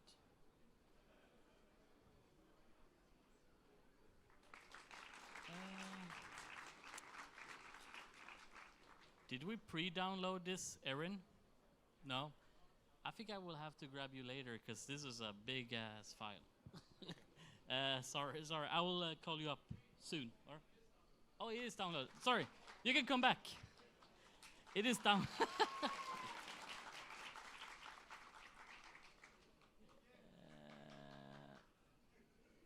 Which one? Yeah, but do you recognize your file here?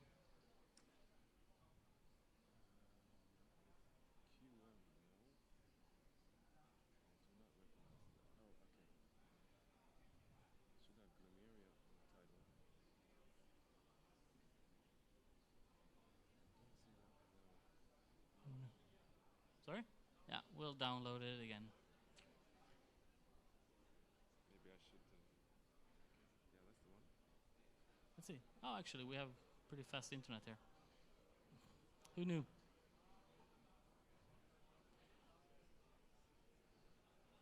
Can we? Cool. Sorry for that.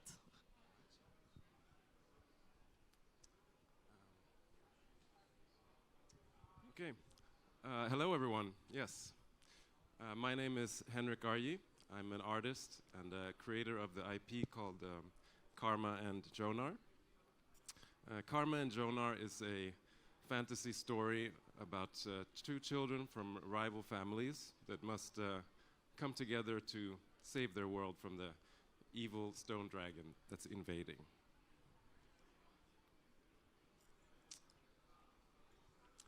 Karma and Jonar began in 2018 as one of the best-selling book series in Sweden.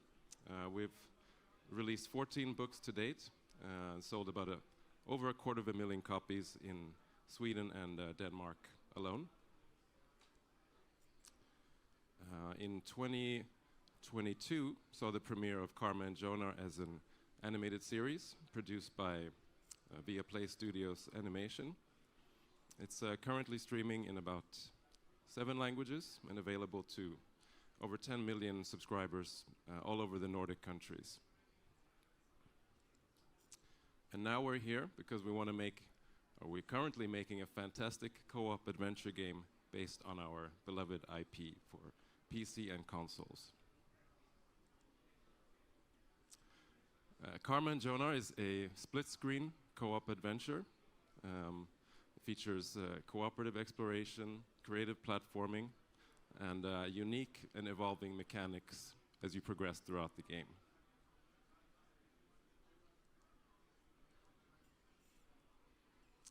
Karma and Jonar have specific abilities and have to work together to solve puzzles and overcome many obstacles that Glymeria presents.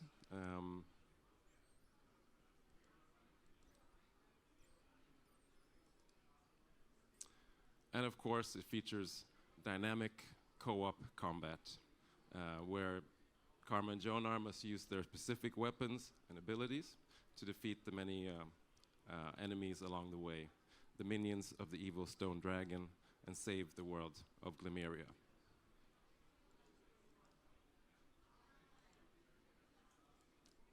And of course, it's all tied together by a gripping story full of positive themes, forgiveness, friendship, and not being prejudiced. And one important theme in our story is the unique power of children and young people to make a change and a difference in the world.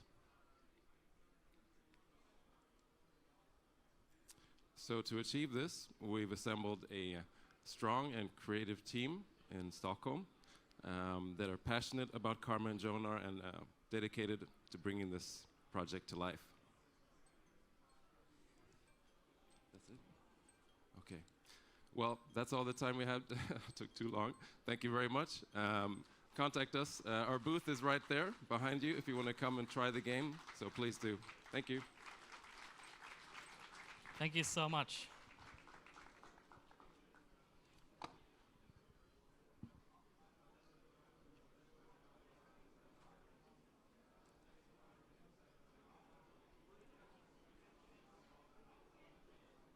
Next up is Robert Corey Golding with Once There Were Cats.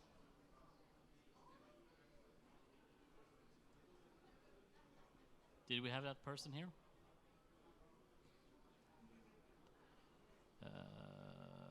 Robert Corey Golding? No? All right. Do we have Christine Klock? Yes, we have that. All right, so next up is Christine Klock with Infernal Logistics.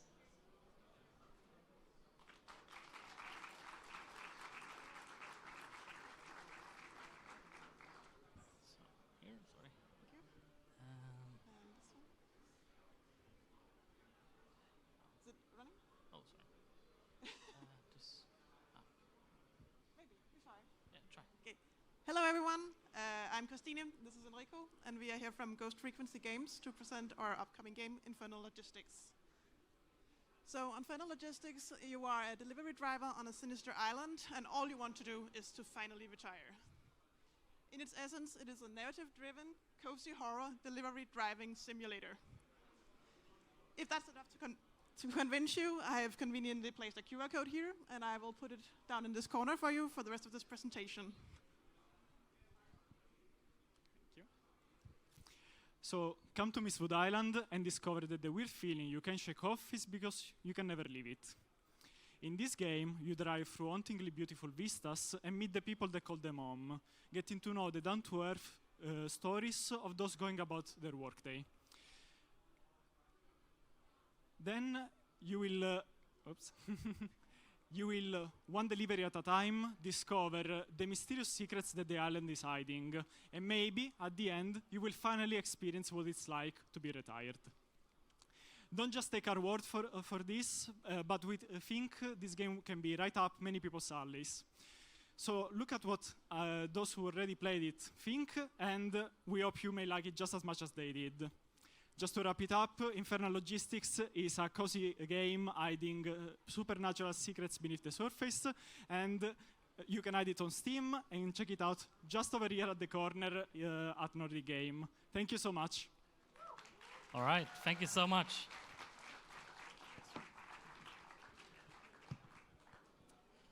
All right.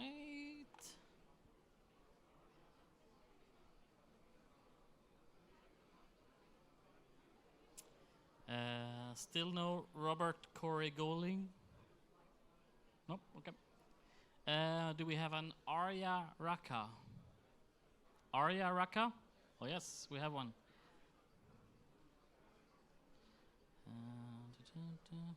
With the Twilight Bazaar.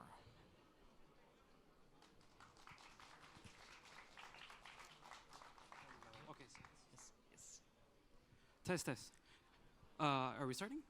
Okay, perfect. Hello, everyone. My name is Arya Raka. I am here to present to you Twilight Bazaar.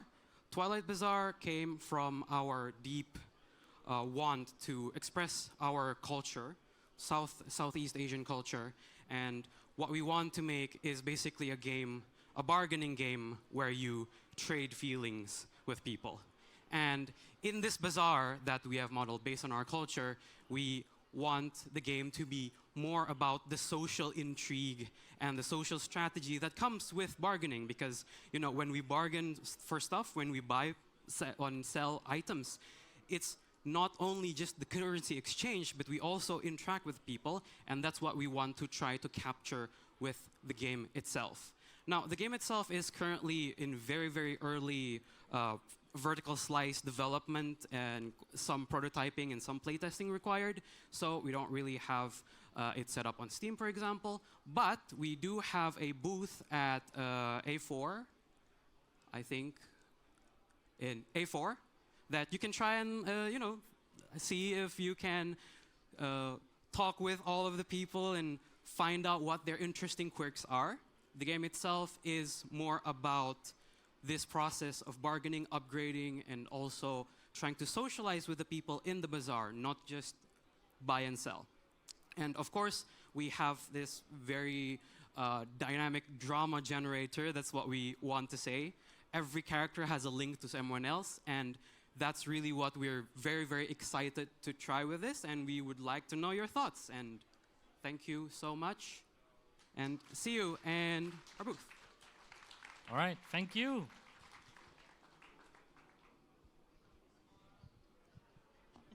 Thank you.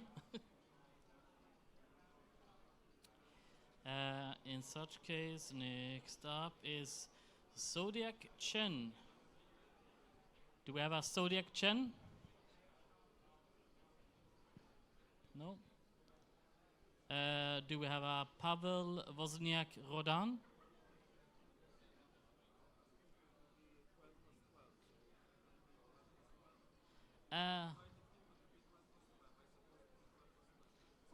Okay.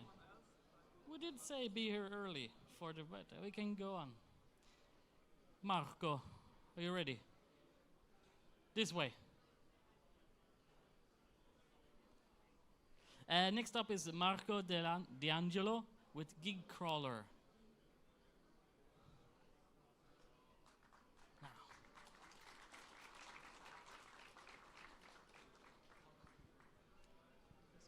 Press the green button. Okay. Hello, everyone. I am Marco D'Angelo. I am the team lead of Slimy Studio. That is a small studio located in Italy. We are 5 people working in our debut game that is called Geek Crawler. Geekcrawler is a top-down co-op extraction roguelite with a really complex meta progression. So everything started with a question that is, what if we take mission-driven gameplay from games like Deep Rock Galactic or Warframe, we wrapped up and think about game theory like Path of Exile, but simplified, and we, I would say, reskin with MapleStory 2 graphic, for example. That's the best way for describing Geekcrawler. So, of course, scope it down for a team of 5 people. So, in our game, you will play as a freelancer, so all the struggle will come from freelancing in a really capitalistic situation. So the best way to describe is, if you know The Office, basically our game is that, but in a demonic setting. The game is quite straightforward. As a freelancer, you will prepare your tools for actually accomplish your mission. Before every run, you will be able to allocate different points, you can test different builds, and decide what you will be for the mission. Usually, in a freelancer world, you are going somewhere you want to go, but you don't know exactly what happens. So your mission, you know the reward or the paycheck, but at the same time, you don't know what will happen. Inside our game, you will deep dive in roguelite mechanics that you can see here. This one is still early in progress. And you have a sort of extraction shooting mechanics that will help you. For example, when you extract, you will extract stuff. Other ways, if you fail, you don't get nothing, like freelancing usually. So just experience.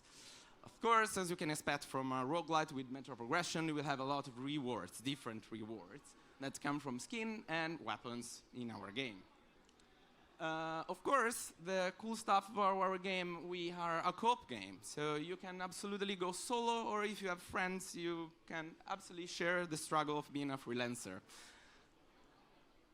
This is possible thanks to our system that simplify most of the tabs that you are used to do in RPG or MMORPG stuff, but in a simplified version, really slow, that are cozy for new players. If you want to wishlist us over Steam, please use these QR buttons, and thank you very much for having me here. Thank you, guys. Thank you. Good job. Thanks.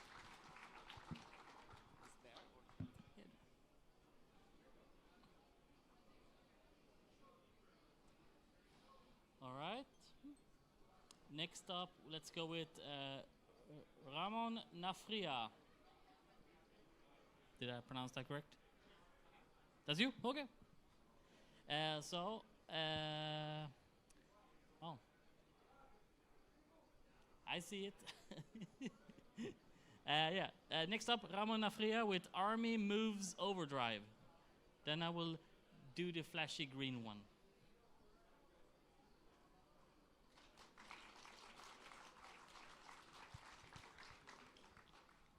Thank you very much.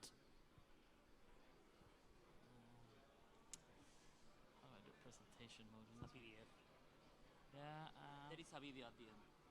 I'm thinking I should be able to do a presentation mode on this, but I don't know how. Maybe if I do it like this. 2 seconds. We're ahead of schedule anyway. Don't worry. Yeah.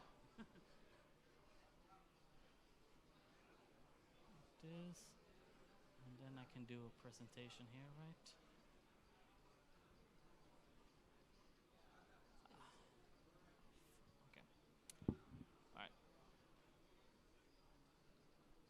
This works? There is nothing here.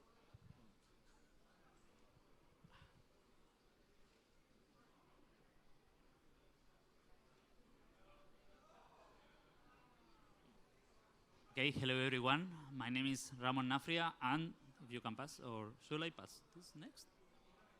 You need to. Okay, don't worry. Will be more manual. And I want to introduce you this game.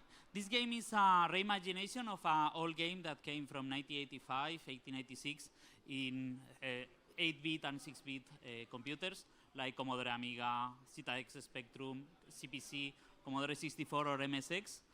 It made a saga, that is the Move saga, that is still going, and this is the 4th game of the saga. Some of the things that are interesting is that we have a very responsive gameplay. We can play with different type of vehicles. We have several ways of finishing the levels, and we have made a big effort to put a very interesting and very funny slap attack. If we can see the video at the end, you will see what I am saying. Okay, some of the comparisons, if you want to see something similar to this game, you can see things from Mark of the Ninja to Guns, Gore and Cannoli, and Trials Fusions in the different things I have said before. And if we are talking about the development roadmap, in this moment we are in the second, going to the third, okay? So still a bit far from the launch of the game, but we have basically an alpha and a beta.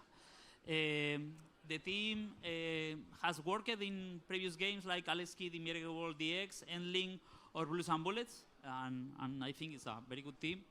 And let's see if we can see well, this is the budget, just in case someone wants to know about this information. And let's see if we can see this. World premiere.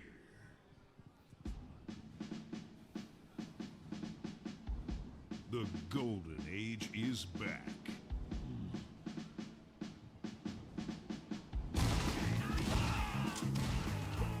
Intense gunplay. Smash hard. Or stun them softly. Multiple full danger missions. New features. Enhanced gameplay. You can even use your brain. Master stealth. And infiltrate their top secret bases. Better is silence. Fight epic bosses.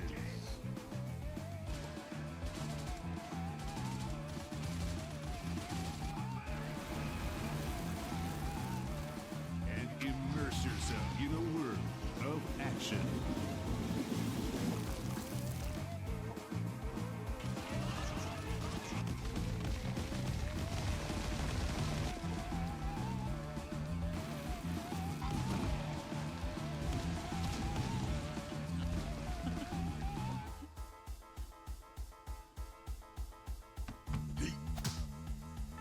That's the start.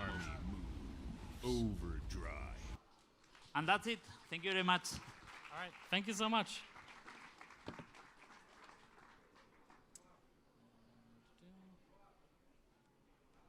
All right, now we had Zodiac Chen with Lunarium. Clap.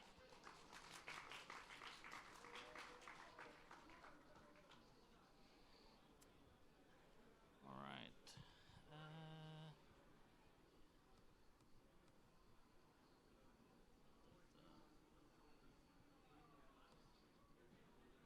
So I think you need to change it manually here, just so you know. Or yeah. Hi everyone, I'm Zodiac. I'm the CEO and founder of Imperfect Games. Today I'd like to introduce Lunarium and Imperfect Games. And Lunarium, oh, I'm sorry. Okay. Lunarium is a fantasy action game with exploration, challenging combat, and emotional storytelling. We often describe Lunarium as a Souls-like action RPG. It has been tension and sense of achievement of action games, but it's more accessible than traditional hardcore Souls-like games. So players can enjoy the challenge while still focusing on the story, the characters, and atmosphere. What makes Lunarium special, in our opinion, is not only the combat, but also the relationship between the two main characters and the emotional journey behind their adventure. We are very happy to bring the game to Nordic Game and other events across different regions. Already has received a lot of love from players, and during PAX East this year, we also received Best Indie Game nomination from the media. And now I would like to briefly introduce Imperfect Games. Okay, let's see. We are a young indie game publisher from China. Although the company is still young, our team members have many years of experience in Chinese PC market. We are honored to have witnessed a near later. I'm sorry, it's very quick. Sorry. We honored to have witnessed nearly 10 years of Steam growth in China.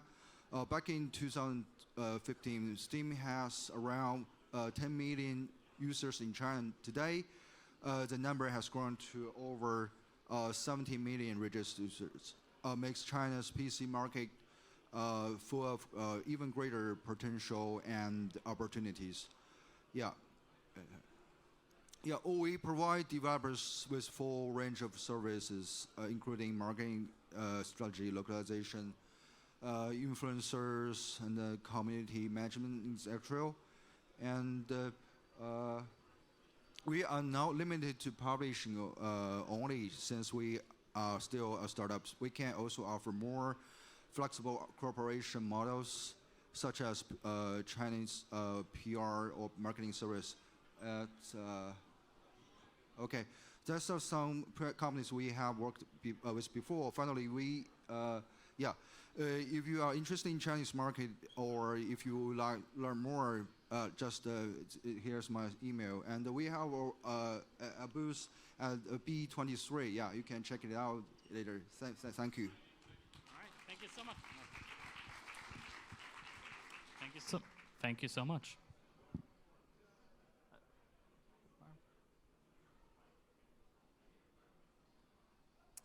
All right.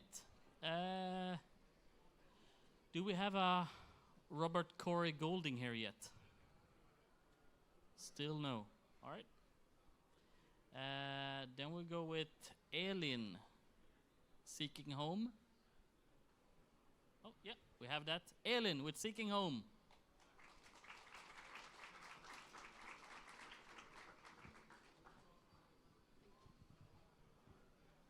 Give a clicker there. Hello, I'm Elin and I'm from Enlightail, and we're a small indie studio. And we are presenting the game Seeking Home today. So Seeking Home is a 2.5D cinematic puzzle platformer, set in the wilderness in northern Sweden. And you play as a cat. You play as a cat trying to find her owner in a world where machines have taken over. So rather than me just standing here and talking about it, I would like to show you our trailer. So here it comes.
So in our gameplay, you can follow tracks and discover clues using your senses, manipulate objects, find hidden triggers, deactivate traps, and create pathways. Utilize stealth and careful timing to avoid enemy detection, and temporarily shift to a companion character for dedicated side stories.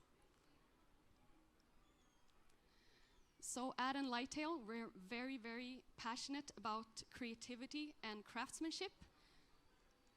So every asset we make is handmade and hand-painted and very carefully placed in our environment. We're very early development right now, so if you want to support our project, please visit seekinghomegame.com or search for Seeking Home Game on social media and give us a follow. Thank you. All right, thank you so much. Good job.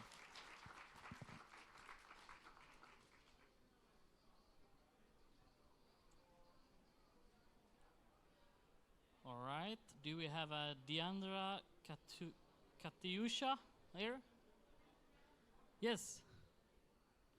This side. There, yes. Cool. All right. So next up is Deandra Katyusha with Girl Design.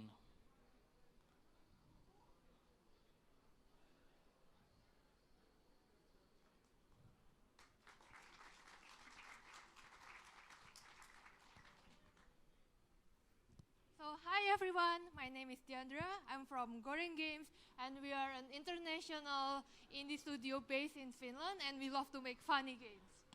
So now I will be presenting Girl Design.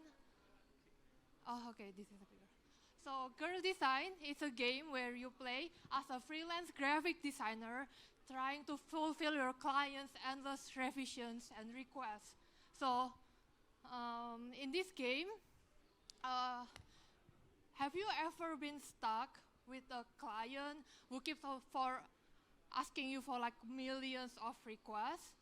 Well, in this game, you will get to experience what Jada, our girly pop graphic designer, feels every day in her freelancing journey. You will get to channel your inner artist and deal with endless revisions. So this is a trailer of our game.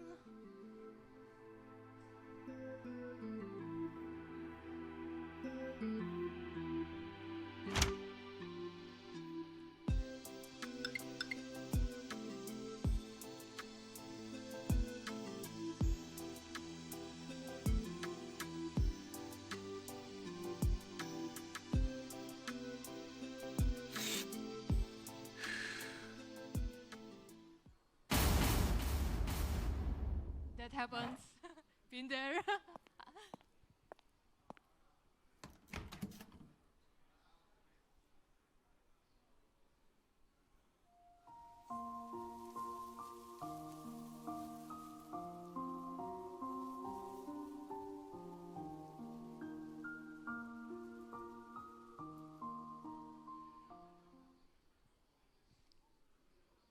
So yeah, graphic design is your passion, but sometimes you just want to throw your PC and touch grass.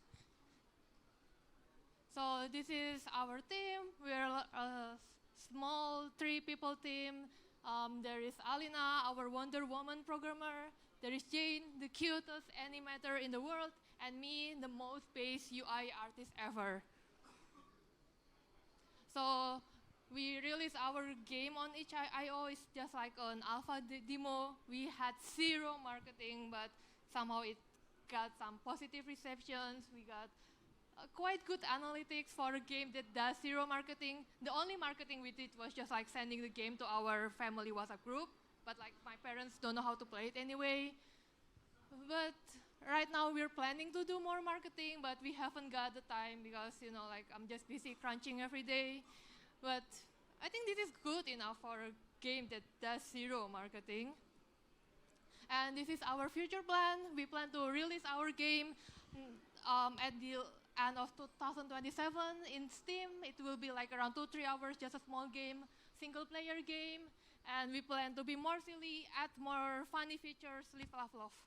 So thank you. So our booth is in A5. Yes, it's the chair company booth. Please come play our game. Please be more silly with me. Thank you. All right, thank you so much.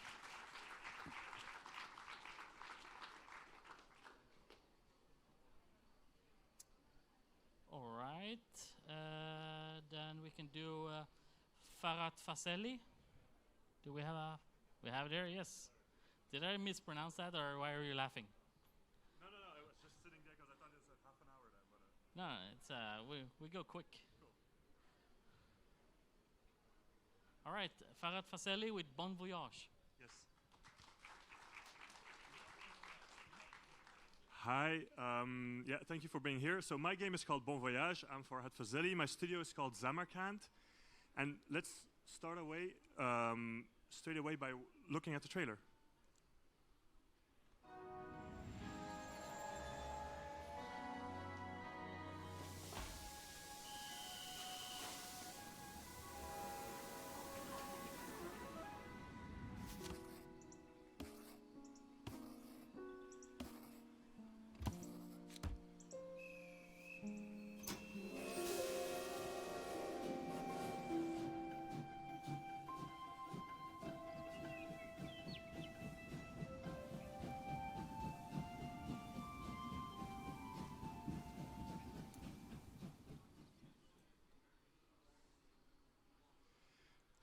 So the game why did I choose to make this? Because I'm a father now. I'm having a studio. I'm so busy I can't play games anymore.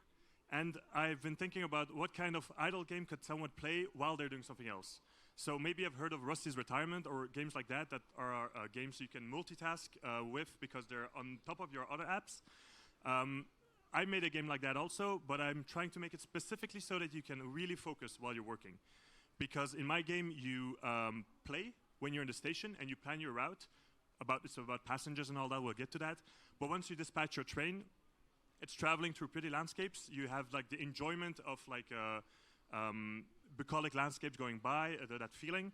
But the game is not interrupting you in any way anymore. It's not distracting you. It's not going to ask you to do something while the train is traveling. And you can use that to actually like plan 20 minutes of travel and work a bit like a Pomodoro technique, and then take a break as soon as the train arrives.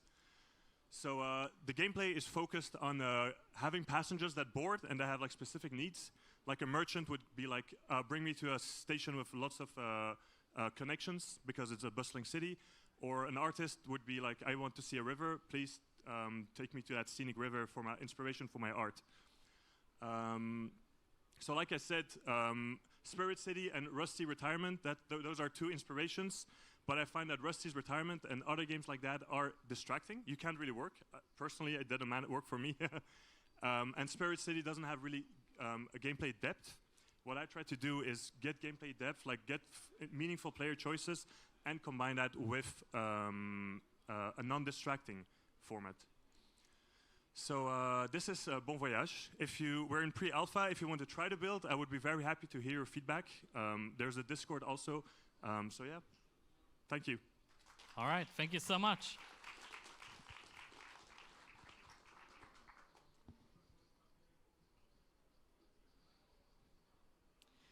All right, the next one up is Pavel Joswiak Rodon with Akumene Aztec.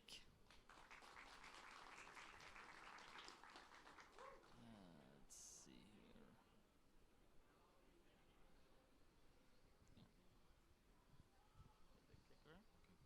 Hello everyone.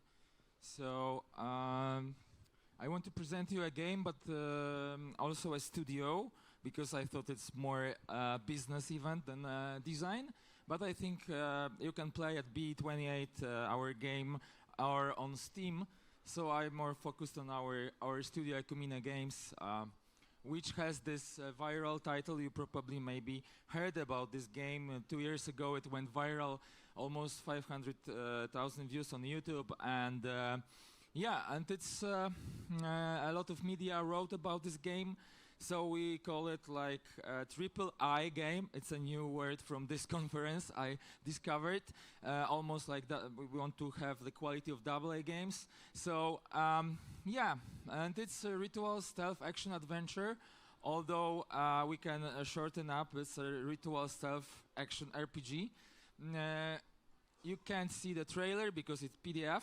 I sent it by PowerPoint, but they changed it to PDF, so you can watch it on Steam. So some sales projections of this game. I think that the traction of this game is very huge with the potential of this setting about Aztecs, because I didn't mention that this game is in Mesoamerican times and Aztec, and there is no such a setting in third-person perspective game. with a strong narrative and a stealth and action combat system. So some, as I said, it's more like business presentation. So some other games we are inspired by, Aragami, Plague Tale, or other stealth action RPG games. And the budget is quite big for a indie game. It's 3.3, but it's, as I said, stealth action RPG, so it has to be. And in our studio, we have not revealed yet a project, Psychological Horror, which is for the first time I'm showing here. So I hope you will appreciate that. It's a game, short narrative, also stealth action game about demons in the house of father who is raising his kids. So basically, we are at the seed round. We are looking for investors, for angels or VCs, to finish our new approach for this Ecumene Aztec game, and for the second project also. And we have a strong roadmap of our studio for other games in this Ecumene IP franchise, which is another different lost civilizations. So first will be Aztec, then maybe Arabic and ancient Rome. Also, our codev map is strong. We have this side project with other studio, which I talked about, this psychological horror and other different. We also want to develop AI tool for our games. That's time. So yeah, so if you want to play the game, go to B28. I'll be around. So yeah, see you later. All right, thank you. And please vote on our game.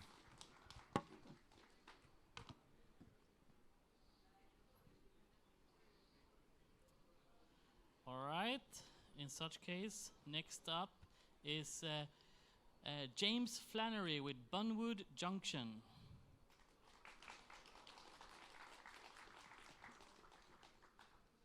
Thank you. Hello. So you might know me. My name is Flan. You might know me from Flan's mod from Minecraft. But I'm making something a bit less violent this time. So I want to tell you about Bunwood Junction. It is a wooden train set game.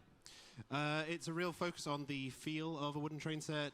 Pieces click together. It's meant to feel like you're opening up your childhood train set and building the world you want to build. So it's heavily inspired by Brio, although I wouldn't mention Brio in the full game, obviously. But yeah, it's all about building the world you want to build, setting up the trains you want, setting up decorations, and yeah. The whole point is, once you've built it, it will be really fun to watch, because there'll be little bunnies who come and visit your world. So yeah, there's a big focus with these on making everything feel like it's a toy, and the animations and everything about the characters is very snappy. It's very much like somebody's playing with the toys. So yeah, and there's no fail case. You can build whatever you want, and the bunnies will show up, and they will just enjoy it. But they will also have preferences, little thought bubbles to say, hey, actually, I'd like to go on a longer train, or I want to hang around, like use this certain toy, or be in a place with lots of other bunnies. So you can choose your favorites and try and build the experience that they want. So if you want to, but you can also just build whatever you want. So yeah. The whole game it comes out of the box. Like, it's meant to really feel like you're opening your childhood train set. So you can bring this box with you, you can go to a new area and you can start building. Or you can just grab the box, take it with you, and build as you go, a bit like Gromit from Wallace and Gromit. So if you like games like these, sandbox diorama type games, if you like villager village builder games or train games, or if you just like bunnies, then you will then you will love Bunwood Junction. So yeah, that's the game. Awesome. Thank you so much.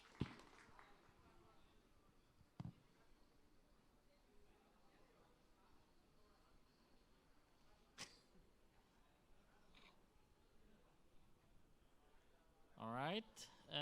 Next up, Paulina with Hands Over. Do we have a Paulina? Yes. Hello.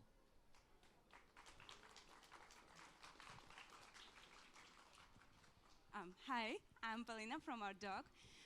You could already see our project Lootbound, but right now I'm here to show you one more thing. Yeah? So, how can I?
Yeah, so this is a hands-over game. As you can see, it's an... Oh, okay, thanks. Hands-over is an online multiplayer action party game where you play as unwilling participant around the table. So this is our art style. The game is 3D style. So each room introduces new deadly mini games, a new device, and a new set of the rules. The main goal is not to win a prize. The main goal is to survive long enough. So players love, provoke each other, and bluff, hesitate, accuse, and try to read every tiny reaction around the table.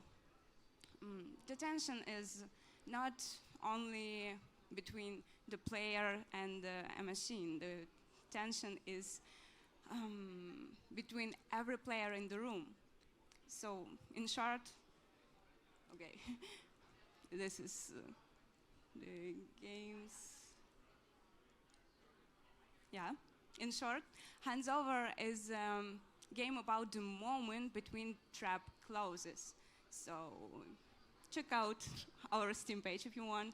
And if you'd like to learn more about the game or our other project, you can find us at the booth B14. And thanks. All right, thank you so much. Yes, thank you.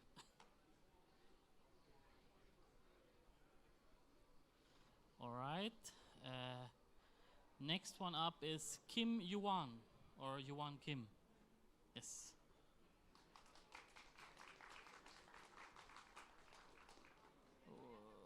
Is this one downloaded already, maybe? Hold on.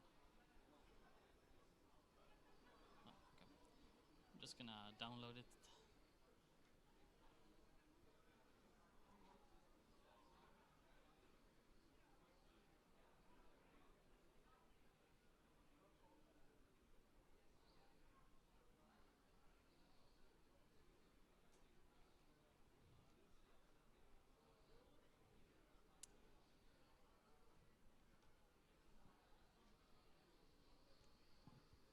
Hold this one, so.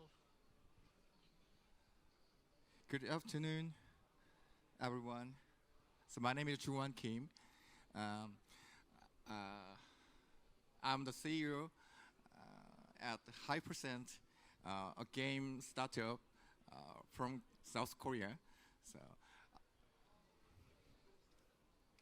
yeah. Our first game is a Magnum company. It's co-op multiplayer horror game. Yeah, let me show you video. You gotta blow out the candles. Oh shit, there is an invisible man! That's Donkey. Don't worry. So you gotta blow out the candles. Oh, hey, Donkey. Get invisible man! I didn't have to scare him. It is Donkey. Oh, hey, Donkey. Follow us, right? I don't have stamina. Surely he doesn't. I don't know what's I happening. didn't have the stamina. It is Donkey. He doesn't follow us, right? Surely he doesn't. I don't know what's Did happening. you just kill him? It's really pushed him. He's invisible right here. I heard him. Did you just kill him? It's really pushed him. He's invisible right here. I heard So him. many YouTubers played our game, so many people watched it online. We reached 50 million views globally, and this equals almost 1.5 million USD in marketing value. Most important, our global brand is already strong. The second game is a Magnum Queeners, a co-op roguelike action game. We plan to launch in early access on Steam on November 30 this year. Let me show you the second project.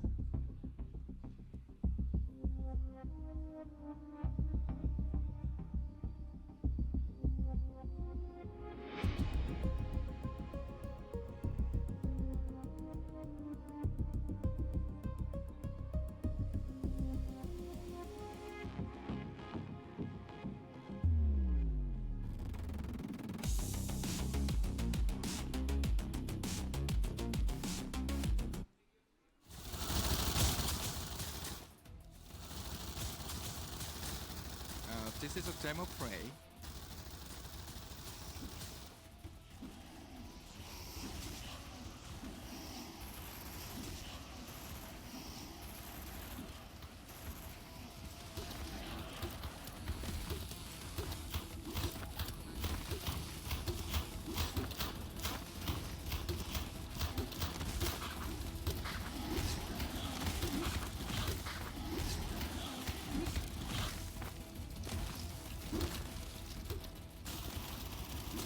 If you are interested in publishing or in investment, please come talk to me after the pitch.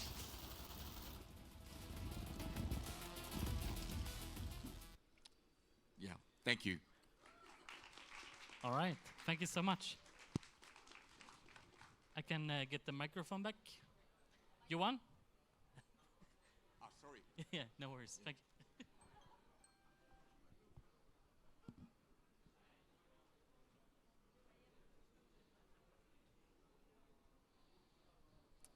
All right, next one up is Lee Jae-woon with Really Cursed.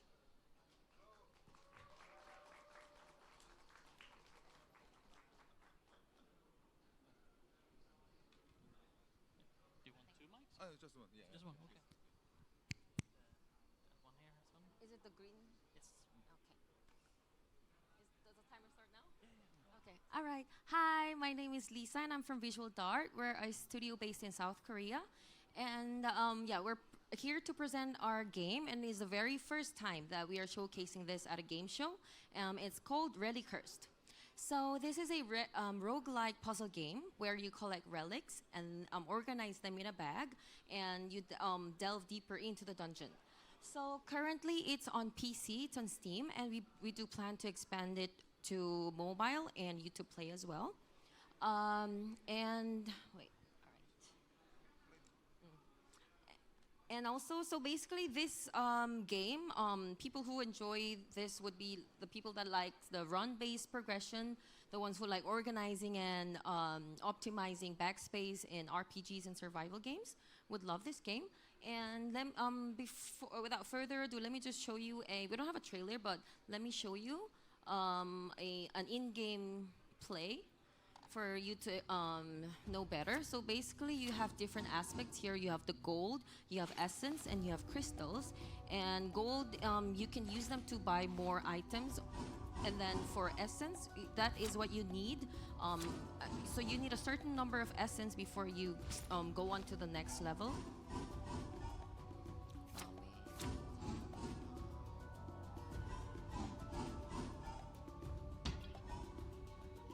and we have 4 characters, and each character has different qualities or expertise, basically.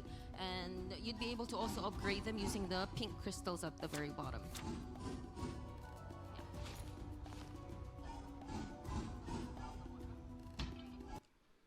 Since we don't have a lot of time, so the things that we'd like to also add later on would be different maps like the desert, tundra, forest, prison, volcano, and cave. And also we're planning to add some leaderboard ranking system so that you'll be able to compete with others and see where gauge where you how you play, basically. So all right, we would love to have your feedbacks because we're really in the beginning stage of our development. It's only been 4 months. And so, yeah, I would love it if you can wish list and give us feedbacks through Steam.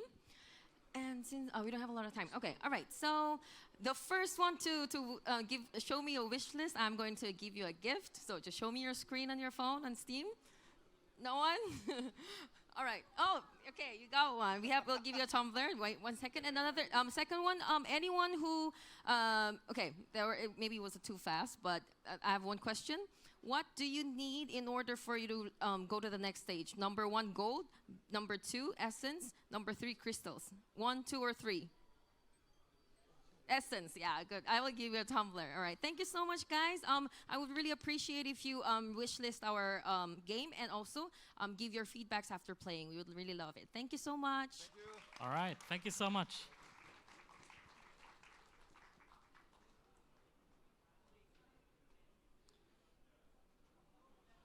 All right, we only have. Oh. We have maybe 1, maybe 2, maybe 3 left. So next one up is Roberto Schiavulli with Vector Strike. Did I butcher that? It's fine, thank you. And thank you, James, for the opportunity. Yeah, no worries. Hello, everyone. I'm Roberto. I'm Italian, as you can hear, and I founded a game studio here in Malmo called Camo Games. These are some of the games that I worked on in the past, like some have been very successful, and I always love games that make you feel very powerful. Unfortunately, Camo Games didn't survive. It closed down in May 2025. It's been a year now. We were developing this 4 versus 4 sport game called Vector Strike. But I'm not giving up because first-person shooters are awesome, but war is not.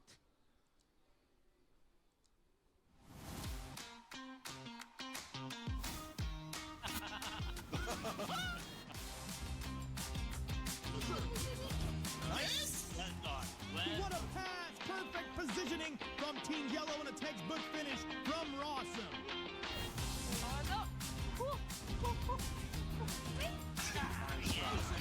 Look at that hook! Dashing with the ball hook, just managed to get past that wall. What a move! Let's go! Let that go! And a fireball follow up on the close distance throw. Very hard to catch. And look at that goalie fly! It's me, it's me, it's me, it's me! Yes!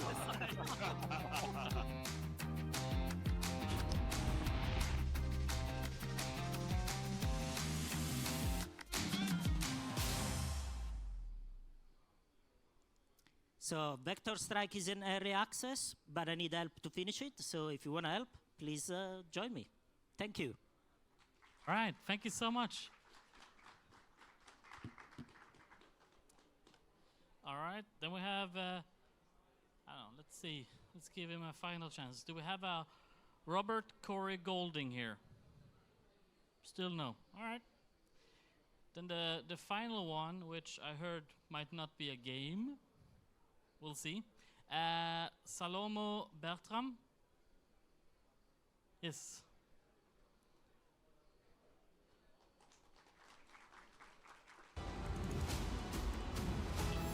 Not just yet. Okay, you'll figure it out. Yeah. Yeah, something a little different. Hi, I'm Solomon from Zestum. Imagine you could smell digital content. what would your favorite game smell like? It's mostly like cut grass, gunpowder, or maybe for food simulator, freshly baked croissant in a bakery.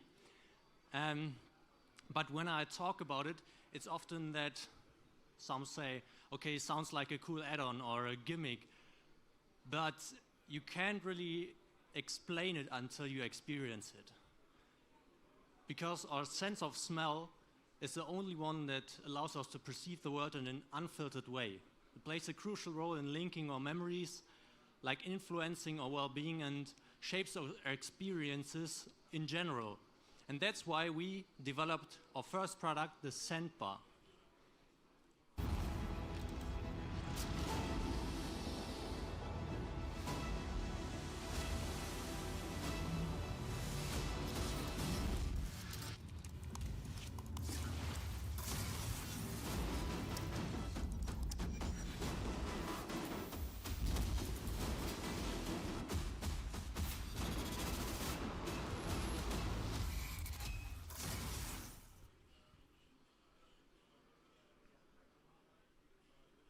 Yeah, it's a smart plug-and-play device, so you can smell what you're seeing on screen. So it's in real time and triggers the sense at the right moment and intensity. And the best part, it works with image detection. So it works with practically every game, even on Twitch streams or Netflix. And you can come to our booth. We are at the A5, the Libanovo booth, and we have a demo station so you can experience it for yourself. We have a Kickstarter campaign running with 20,000 already achieved. And yeah, if you're a creator, a developer, or an investor, want to hear more about it, just talk to me. Thanks. All right, thank you so much. Can't imagine what smelling Binding of Isaac will be like. All right, that was it for today, I think. We've gone through the whole list. I want to remind everyone that 6 o'clock tonight we have the award show. Be there, because you want to support people. And then 7 o'clock in the restaurant in this building, that direction, we will have the party. There will be karaoke and other stuff. It's a great way of making a fool of yourself or friends. Whatever. All right, so see you there. Take care.